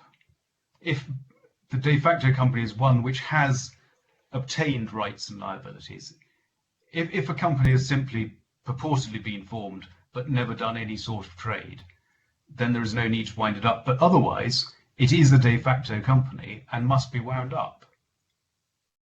Because otherwise it just exists in limbo as a de facto company with debtors, with creditors, and with its shareholders or partners entitled to their money. No, I follow. I follow. So, otherwise, why should it only be OIC that can get the proportionality? No, I it think must be all or none. And what we say. Wait a minute. Sorry to interrupt you. Sorry, Is there any exegesis on this part of Article 16? We've been unable to. We've been unable to find anything on 16.3 itself, or certainly anything relevant on 16.3. Now, it may be 5 years old, but I think in terms of Dubai courts or the reporting of cassation judgments, 5 years, I understand, is not a long time.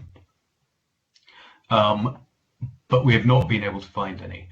But what we do know, or what we also have not been able to find, is a single instance under the old law or the new in which any company, in which any debtor has been absolved of liability owing to nullity. Because what the authorities say, and I've quoted them in my skeleton, is that the de facto company will be liquidated under the ordinary laws of liquidation. And it's able to enforce both its rights and liabilities. Oh, sorry.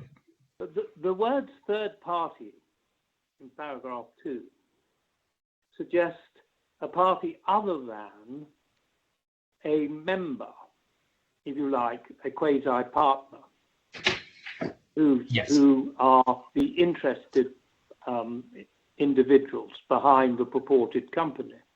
Yes. So, such a third party, do you accept such a third party could be a debtor? Yes. So the debtor can have the company declared a nullity, but a fat lot of good that will give him, so far as his liability for debts incurred prior to the declaration of nullity. Yes. Because of 16.3, which was always essentially the result of the de facto company analysis. Now, it may be possible for a third-party debtor, but that's not who it's targeted at. It's targeted at a third-party creditor. Because the point of 16.2, the only express result of the nullity, is the joint and several liability of partners for the obligations. So it's working the other way around. It comes in two parts. Yeah. If you want money out of the company because you can't get them, you apply, get it made nullified, and then you can go against the partners. Yes.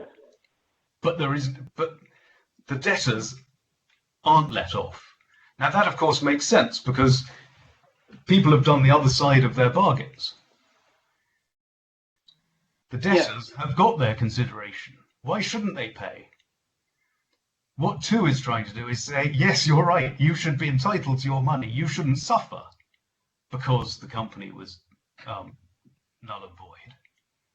But we're not going to let you off paying up for your proper debts. Yes. And that's the distinction between the two. I like it. Thank you very much. And when it comes to, I mean, it clearly contemplates the existence of contracts. And when one looks at, the provisions at the end of Law 2 of 2015 about other conflicting provisions being revoked. Now, I'm not sure it does revoke various provisions of the Civil Code, but this clearly overrides.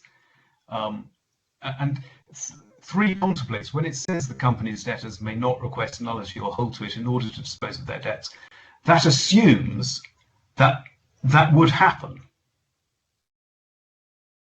This provision is having to be made to stop it happening.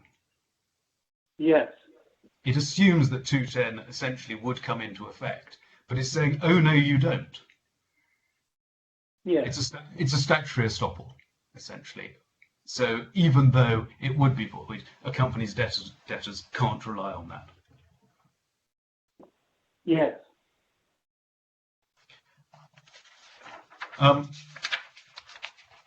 Now, I think that is probably all I need to say on that point that isn't already set out in my skeleton. But I would say that it clearly follows on from the de facto company analysis that companies do exist, notwithstanding if they have been trading and have rights and liabilities, they do continue to exist for liquidation purposes at least. I mean, I think the intention, it seems that the intention is that the company must be wound up essentially immediately. Well, can you spell the same out of the Federal Law number 8 of 1984? Well, number 8 of 1984 is, I accept, much less clear. It's Article 9. Yeah. Let's just have a quick look at that. It's page 917 going on to 918. Yes. It sort of gets halfway there. It's certainly, the first paragraph is very, very similar to, with respect to the company being null and void from the date ab initio, or at all times, if it's a third party, but if it's a one of the partners, for want of a better word, then it's only from the date of the order. And it confers the joint personal and joint responsibility. But again, as I've said in my skeleton, for all liabilities arising from such contracts, well, there are no, if the contracts are void, there are no liabilities arising from them. So it assumes that those contracts are existing, it's just adding liability.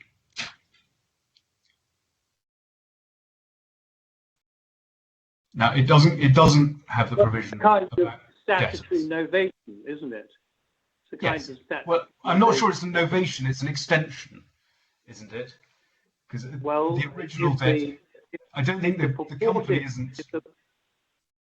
If the purported party is a nullity, the what would otherwise be the obligations and entitlements of the nullity shall be the obligations and entitlements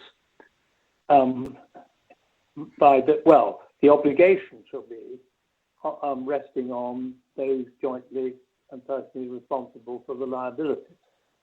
My lord, that sort of seems right until you contemplate the de facto company liquidation, because the de facto company retains its liabilities in liquidation.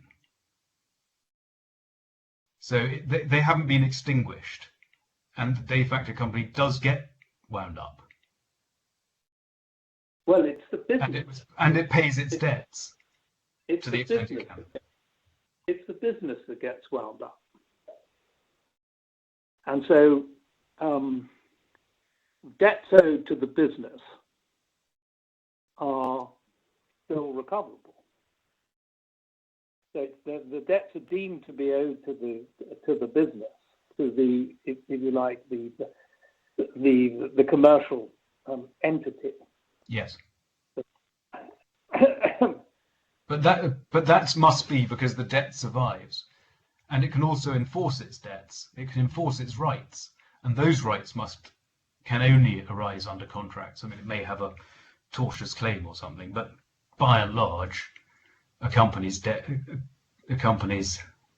debts owed to it will arise out of yes. contracts, and it can enforce Yes, those in the liquidation. I see. So neither side disappear as far as the company is concerned. Now, it is, I accept, it is unfamiliar territory for English lawyers for this null and void company provision.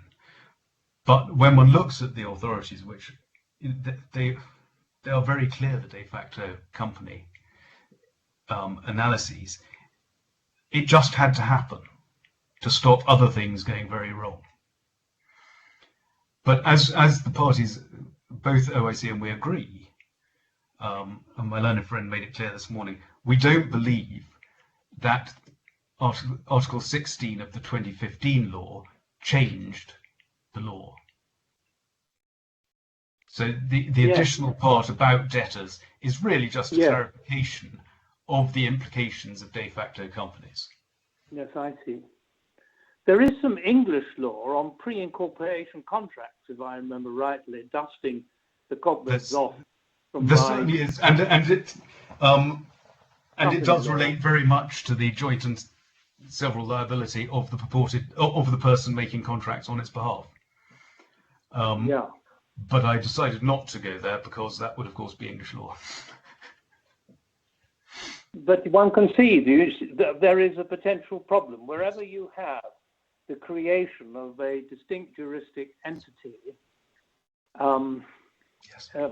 separate from the individuals who have an interest in the entity, you have a problem if, in fact, people have dealt with the entity, but in the belief that it is an effective entity when it isn't.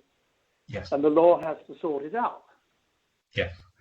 And what we say is that my learned friend goes too far in his punishment angle.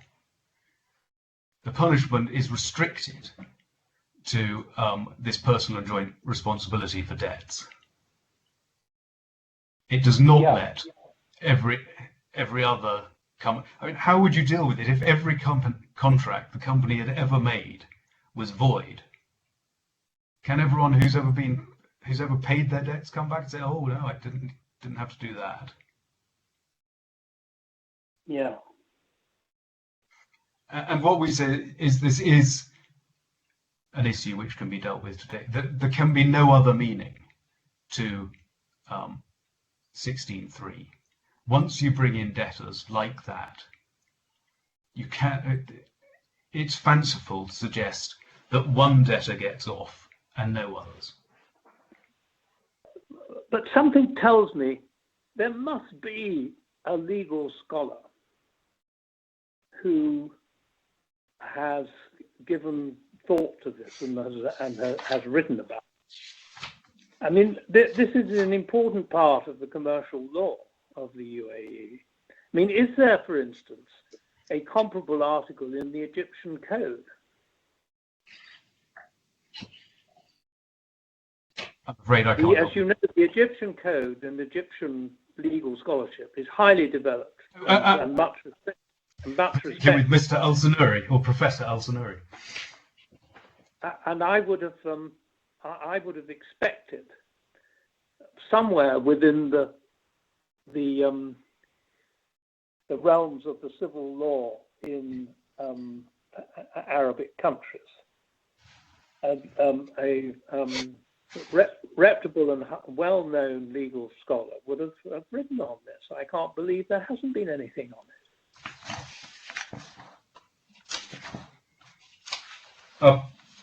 I can only say that the cassation judgments that we've found do seem to take the de facto company as a commonly used and well-known concept or doctrine. And there appears to be no real argument about if you have a company and it is invalid for any reason, whether it be because it was a sham or because of whatever, default in relation to incorporation. If it has traded, it becomes a de facto corporate company and will be wound up according to its rights and liabilities. There doesn't seem to be much more. Okay. I think you can move on. Okay.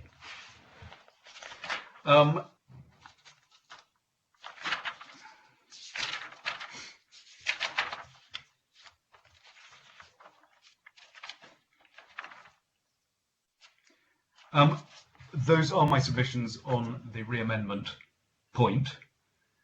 The counterclaim, we say, stands or falls with it. Yes. And the case management, I won't make any submissions on, as your lordship suggested. No. That can wait. Yeah. I think I've dealt with prejudice earlier in sufficient detail. Yes. And on that basis, we ask you to dismiss the application to amend. Yes. Now, the remaining items on the agenda, having parked the case management question as to what is to be heard together with what, are your applications.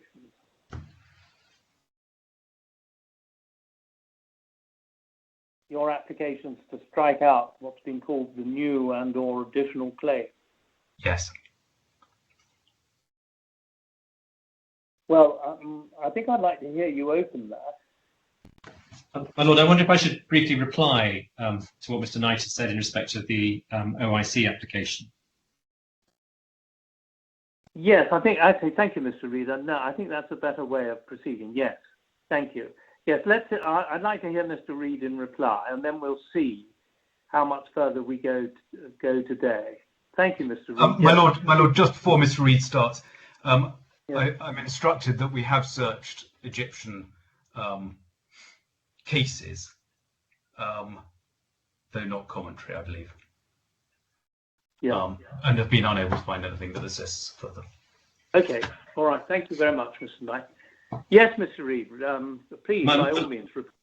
Well, my Lord, just picking up on this UAE law point, whilst your Lordship is clearly right in respect of the Civil Code and much of the Civil Procedure Code coming from Sanhouri's work in Egypt, and indeed the commentary, the wasit on that Civil Code in Egypt, I'm not sure that there is the same amount of Egyptian commentary in respect of the Commercial Companies Law, because I suspect that provisions like this dealing with the ownership requirement, the 51% local ownership, are specifically matters of UAE policy. I'm ad-libbing, but I don't understand there to be such stringent requirements under Egyptian company law.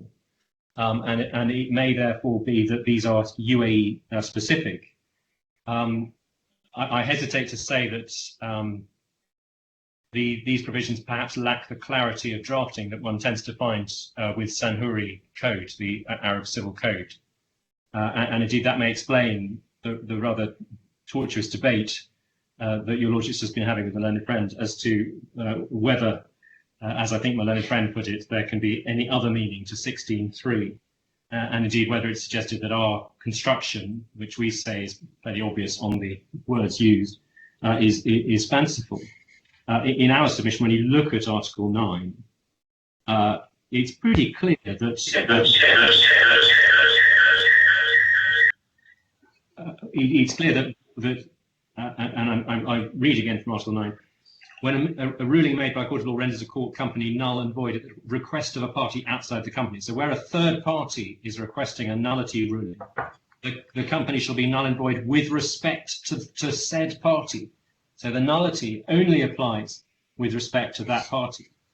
And it's suggested that the reason the third party would be doing so would be to seek to gain the additional advantage of the personal liability of those acting on behalf of the company. But in my submission, that's a rather unlikely provision, that a third party dealing with the company has such concerns as to the assets of the company that it's seeking, by nullifying the company, to get access to the personal liability of which person it was dealing with.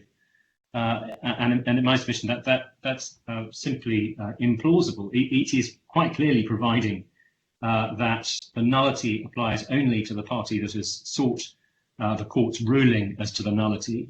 And in our submission, it's clear from 16.3, and if I could take you back to that, with apologies.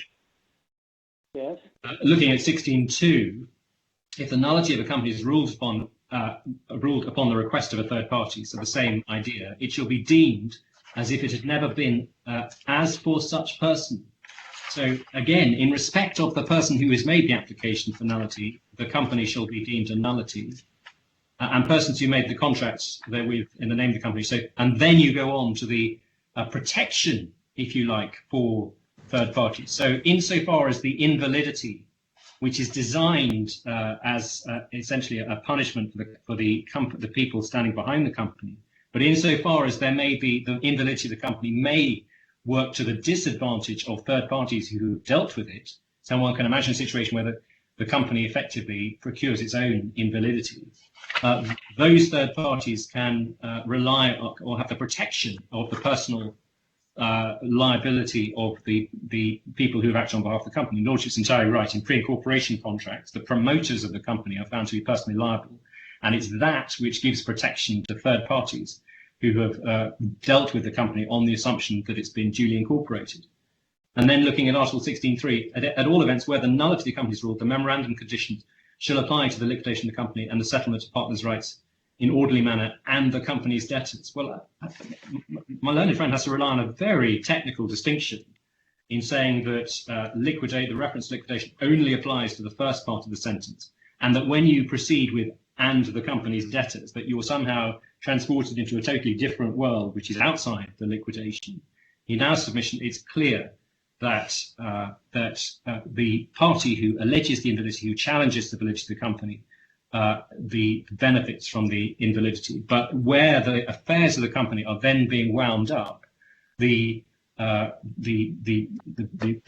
members, the partners, have the benefit of those debts, and just as part of the winding up. So, in our submission, it's clear that there is implicitly in the reference to the company's debtors, the company's other debtors may not request nullity or hold it in order to dispose of their debts to the company. And that, in our submission, is entirely consistent with what is said in Article 9 of the 1984 statute, both parties having accepted the continuity, if you like, between the two.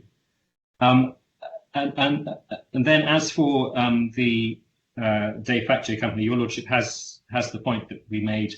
If one looks at the instances relied in the skeleton, they are entirely different instances. And it's an extraordinary inference in our submission from those two particular instances, one of which where there's been a technical failure to register, to infer from that in any circumstances of invalidity, the UAE law rushes in to supply a de facto company to make good any issue that may be caused by the invalidity of the intended limited liability or registered company.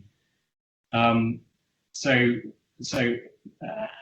we say that the burden is firmly on the party alleging an absence of reality for the purpose of resisting an amendment to show that absence of reality. And we say that, which is why my learned friend has to conclude his submissions by saying that our case in respect of nullity is fanciful. But in our submission, the case that it is fanciful falls a long way short, and there are real prospects. This is a case that has obviously reasonable prospects, obvious reality, and it needs, as your lordship suggests, to be explored. We would say in evidence, we would say by UAE lawyers giving evidence to court and being cross-examined at trial. But Mr. Reed, I'm so sorry. I suspect I can predict what your answer is going to be, but I want to pose the question, if I may. Imagine a case where an outside third party purchases a large number of very valuable goods on credit, and from an entity that appears to be a lawfully incorporated company, and then discovers that there are grounds for asserting that it's a nullity. and it succeeds in that assertion. What you're saying is that the punishment imposed on the company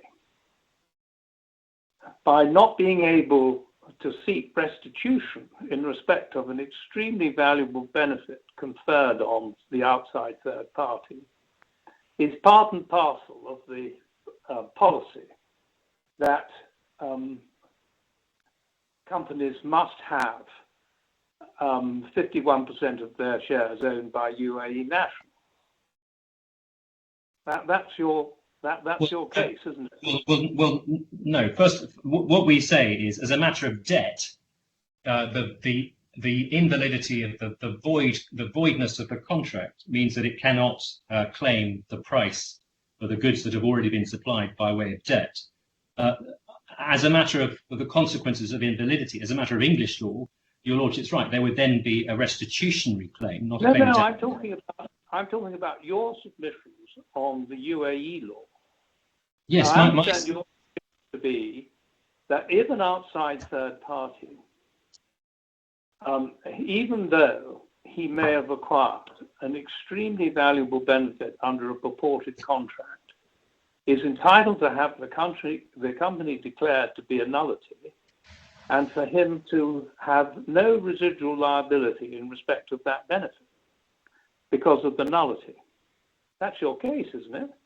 Well, my lord, to the extent he relies on the invalidity, that is our case. That is the deterrent. If you're going to set up a company in the UAE, you have to be serious about complying with the ownership requirements to make sure that 51% of the shares are held by an Emirati national. Now, as I said, that there's a certain, and I think my learned friends suggest saying, but that is unfamiliar territory for us common laws. It seems counterintuitive, but that is the matter of public policy. It's been an important matter of public policy. It's reaffirmed as recently as the 2015 commercial company law. It does seem draconian. It's limited only to the extent of the ability of the third party then to go after the directors, and it gives them that protection. But it works that potential punishment, as I think has been referred to those who infringe this important and well-known matter of public policy in the ownership fund. But it's a partial punishment because outside creditors who have not got in first to achieve a declaration of nullity, at least in a liquidation situation, do have to honour the debt, notwithstanding the nullity of the entity. I think that's the clear implication in Article 9 of the 1984 statute. Yeah. Companies shall be null and void with respect to the said party, i.e. the third party who has sought a ruling that the company is null and void.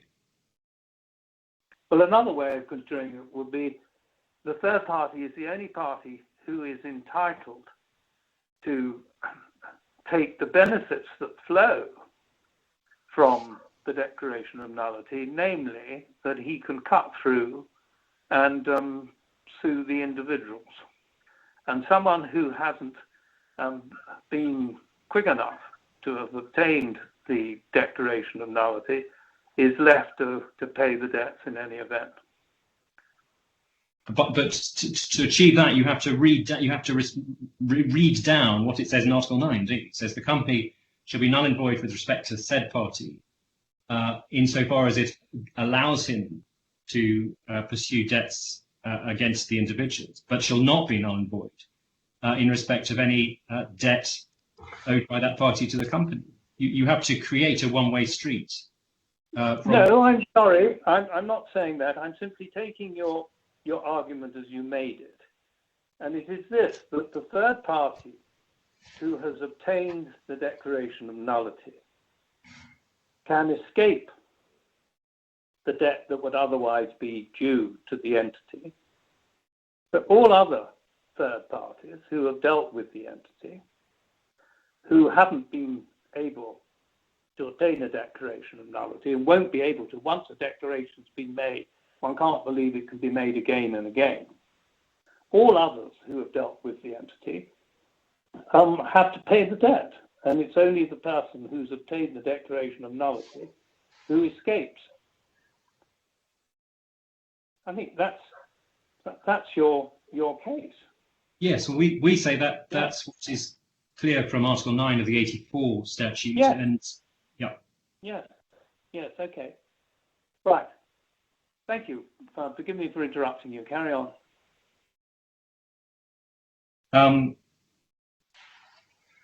But I mean, your lordship does raise an interesting question in respect of restitution, because the contract is void. So the third party, the company may still have a restitutionary, or the members of the company may still have a restitutionary claim against the third party in respect to the contract, subject obviously to the point about their standing in circumstances where the company is void. But I mean that with respect is a vexed and complex issue that hasn't doesn't arise on the facts that we're dealing with.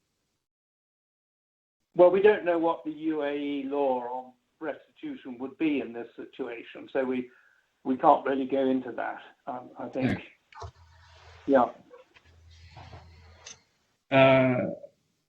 Good. I did just want to come back briefly in respect of paragraph little Roman 7 in the Lewison decision. Yes, please. Yes. Your lordship will see it's not something we rely on. It's where the issue arises out of an area of developing jurisprudence, and I don't think anyone's suggesting this is an area of developing jurisprudence or relying on that. So, where's that dictum derived from? Sorry, I should explain. I understand from my learned junior, Mr. Killen, that he cut and pasted it in error from a different Lewison judgment, and I can give a reference. That's J.D. Weatherspoon PLC and Vanderberg PLC, and the reference is 2007 EWHC 1844 Chancery. So he's okay. He's okay. Thank you. Justice Lewison sufficiently pleased with his list that he it in another case and added a little Roman 7. But as neither party is seeking to rely on little Roman 7, I don't think. No. All right. Okay. Thank you very much. On the test, it was suggested that in the equitable life case, it was obvious that summary judgment was not appropriate. I slightly struggle with that. The decision we have is the decision of the Court of Appeal. One remembers those who were involved in the case that below, before Mr. Justice Langley, summary judgment had been given strongly in striking out the Society's claims against both Ernst & Young and its directors. So clearly a very eminent commercial court judge believed that summary judgment was appropriate. The suggestion that equitable life is a very clear case in my submission isn't supported by the facts either of the judgment below or indeed the judgment of the Court of Appeal. And it is, in my submission, still a very powerful warning against effectively giving summary judgment or finding there to be an absence of reality in what are complicated, in any complicated case. We've discussed the JJC decision, and I think I accepted that there's a difference between, on the one hand, an issue of pure jurisdiction and an issue of whether the court should allow an amendment for the argument. I do just want to look very briefly at the response, because that clarity of that distinction is far from clear in the response to the JJC application in the hearing bundle. The relevant document is at page 191 of the hearing bundle. Yeah. And then if I could take your lordship on to page 208. Yeah.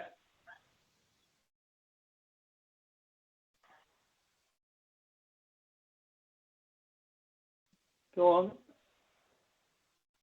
So paragraph 23 at the bottom of 208, this is the submission on behalf of GlobeMed to the JJC. It's apparent from the substance and terms of the respective claims before the Dubai courts and the DFC courts that no actual conflict of jurisdiction between the two proceedings arises. and that the DIFC courts have jurisdiction and are perfectly able, as a matter of law and pursuant to the parties' contractual agreement, to determine any question relating to the validity and or effectiveness and or formation of the agreement, subject, of course, to such matters being properly raised by a party in the proceedings before those courts in accordance with the applicable procedures. So we do say that in terms of the unfairness or prejudice to OIC, that where the case has been put to the JJC, that the DIFC court has jurisdiction and is perfectly able to consider the nullity issues raised as a matter of UA law in the Dubai courts. There is an unfairness, there is a prejudice to OIC in now being told it's unable to raise them, where it's been made clear that it's perfectly able to raise them in the DIFC courts. I accept it's a minor point, but when one is looking at prejudice, when one's looking at apparent injustice, as I say, it does seem to me that in circumstances where the case is being put to the JJC on this basis, it may be surprising if it's subsequently found that this court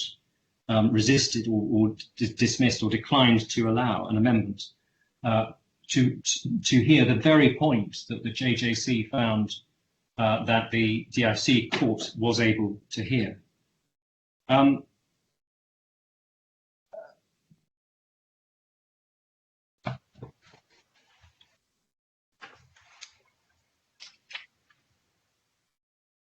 Whilst on the issue of prejudice, the point was made that it would put GlobeMed to expense and delay if the nullity issue is allowed to be pursued in the DIFC court proceedings. There was a curious silence as to precisely what the delay in question would be. As we've suggested, this is a matter of UAE law.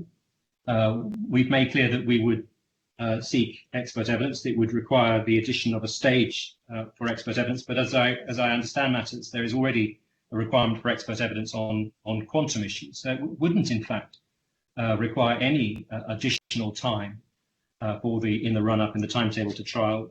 And indeed, the addition of the issue at trial, if properly heard on expert witness by reference to the relevant authorities, would not, in our submission, require a significant amount of time in terms of the trial time estimate.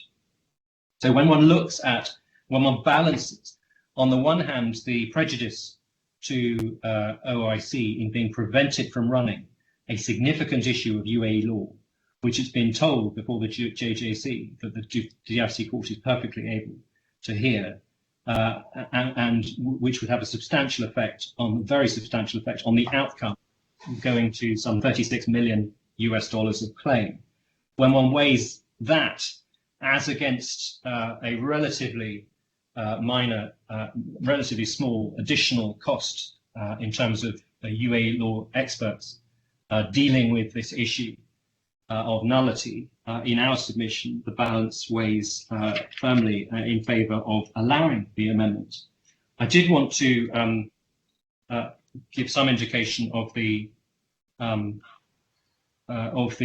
English cases. The English cases on, I should say, I mentioned the two English cases dealing with the overlap, if you like, between amendment and withdrawal of concession. Of course, in most cases, the withdrawal of concession will be by amendments. So to that extent, it does seem fairly clear on the authorities, and I've been referred by Mr. Gillen to ADVA and Rotronic and Berg and Blackburn.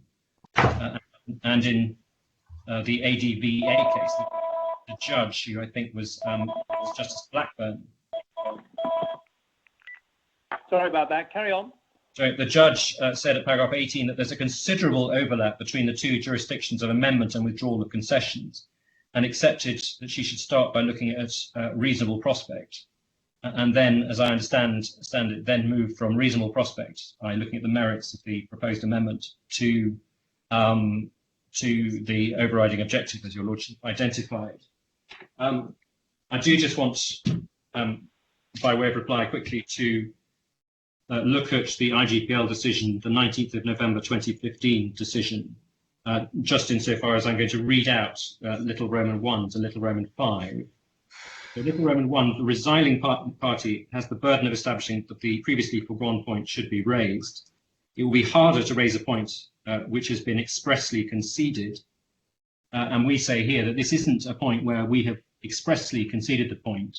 This is an implied admission by reference to a paragraph where what was being admitted is far from clear, and indeed where on its face the admission is as to the registration of a limited liability company under a specific number.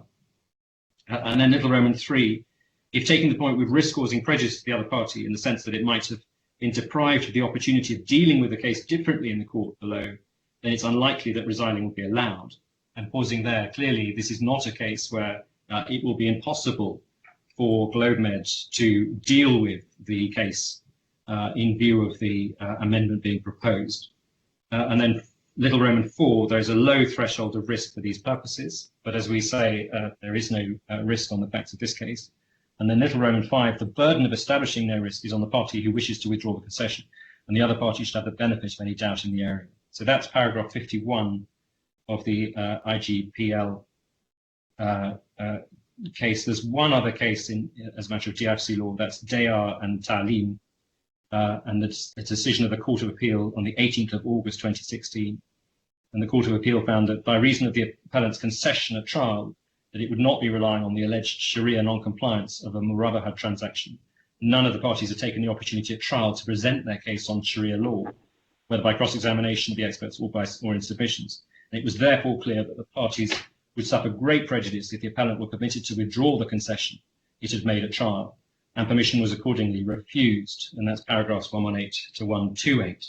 So if a concession had been made that Sharia law didn't apply, and then suddenly at trial one pops up and says, well no, Sharia law does apply, but the parties had no realistic opportunity to lead evidence on that Sharia law, then that would be plainly that admission was not allowed, and the relevant amendment was not allowed. But in our submission, we're a country mile from that. We're in a situation where there is plenty of time for the evidence on this issue, this discrete issue of UAE law, to be properly marshalled and prepared for trial and then cross-examined at trial.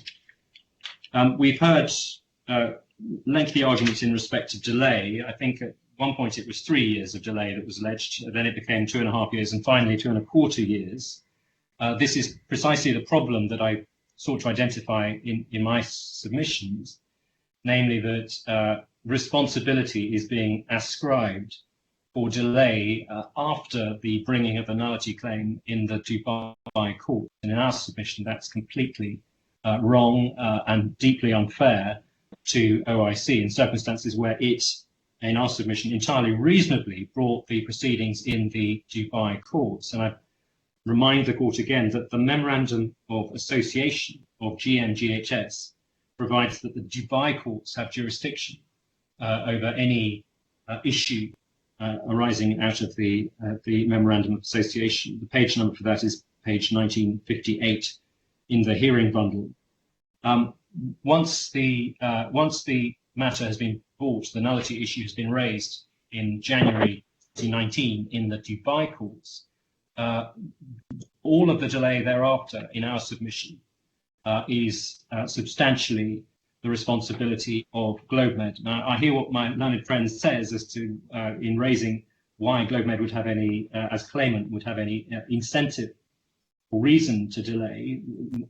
Whether that's the case or not, it's a matter of plausibility.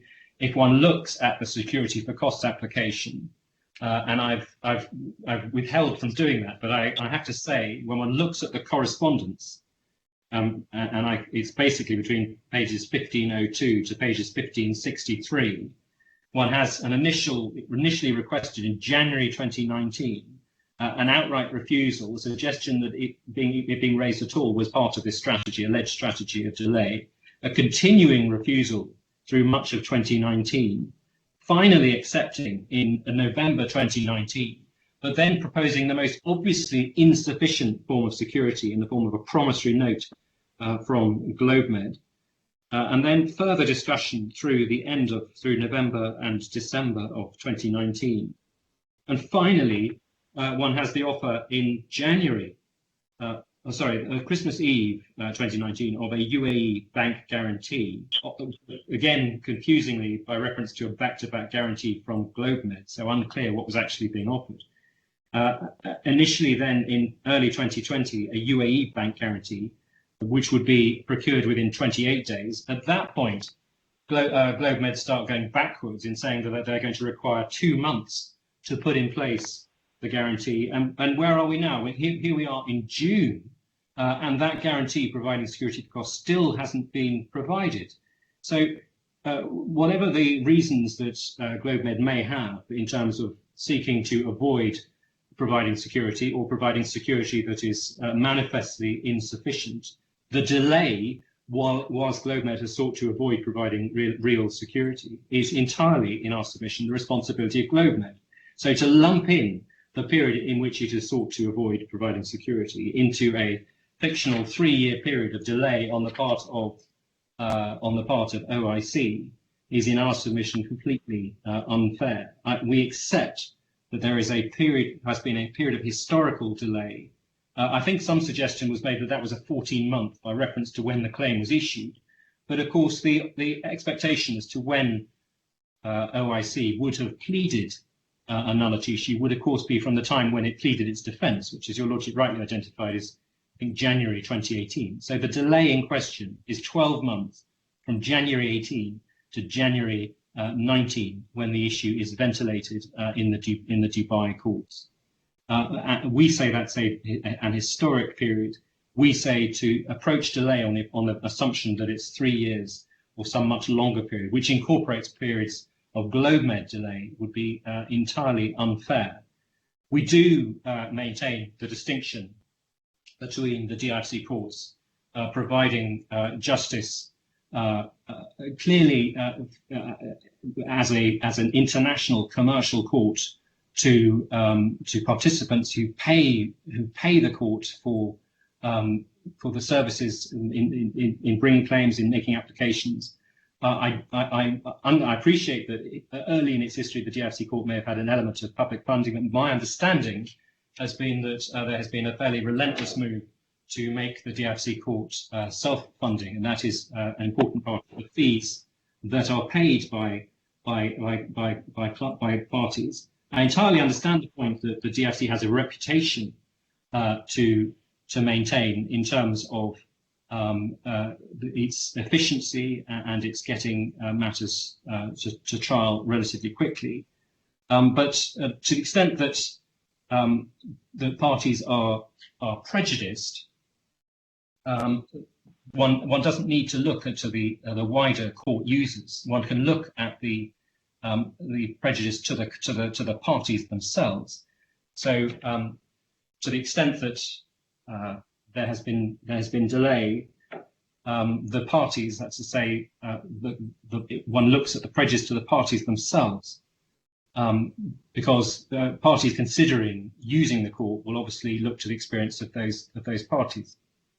The DIFC court has a panel of highly distinguished judges. To the extent that there is a need for capacity, to the extent that delay causes the need for additional judicial time, my experience is that judicial time can be found from the existing pool of judges. The DIFC court is not limited, as is the High Court, to a certain number of judges who have a certain amount of time available, such that the implications of delay are that other court users have a much worse experience of the court.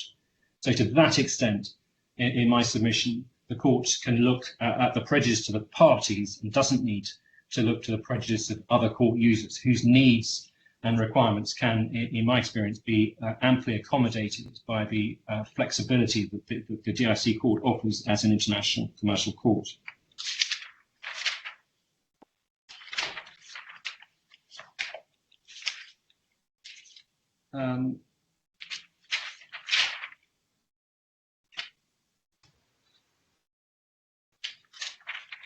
I don't think, my Lord, I have any further points. I'm just checking to see whether I have any instructions. Certainly. Certainly.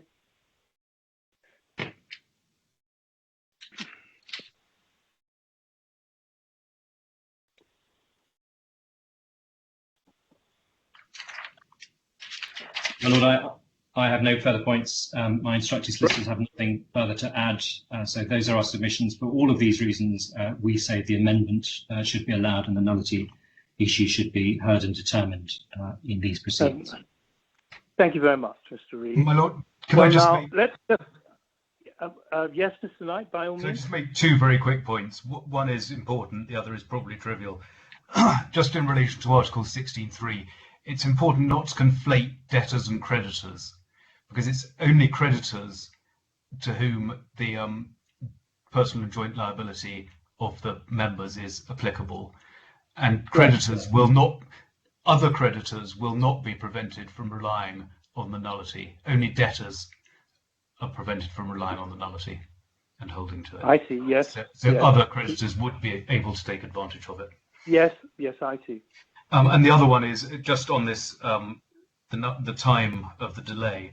The reference to 3 years was before the defence was, before the original defence was pleaded. After that, it's approximately 2.5 years. That's it. Yes. Now, Mr. Knight, help me with this. How long do you think you're going to be in opening your strikeout summary judgment application? I think the GlobeMed one is probably very short. Yes. When I've set out the two provisions we rely on, essentially, what Synergize is trying to do is rely on its own default. And we just say there are two very simple provisions of the Civil Code that prevent it from doing so. It can't say, I refuse to allow you to enter into this, to perform this contract, and now I'm holding you to it. That's our case. It's not difficult. That opens it pretty well. But obviously I can take you to things in slightly more detail. But I think the set-off point in the GMGHS strikeout, that we said is simple, and Mr. Mutaseb has simply left out the foundation of set-off in his analysis, and the fact that various translations may not quite, or you may be able to read out of various translations various words, that even the DIFC has, the DIFC's looked at the set-off point before and come to a firm conclusion that the debtor and creditor were to be to each other only. Well, how long? I mean, you won't be more than an hour on the set-off point in that particular strikeout, will you? No, very doubted.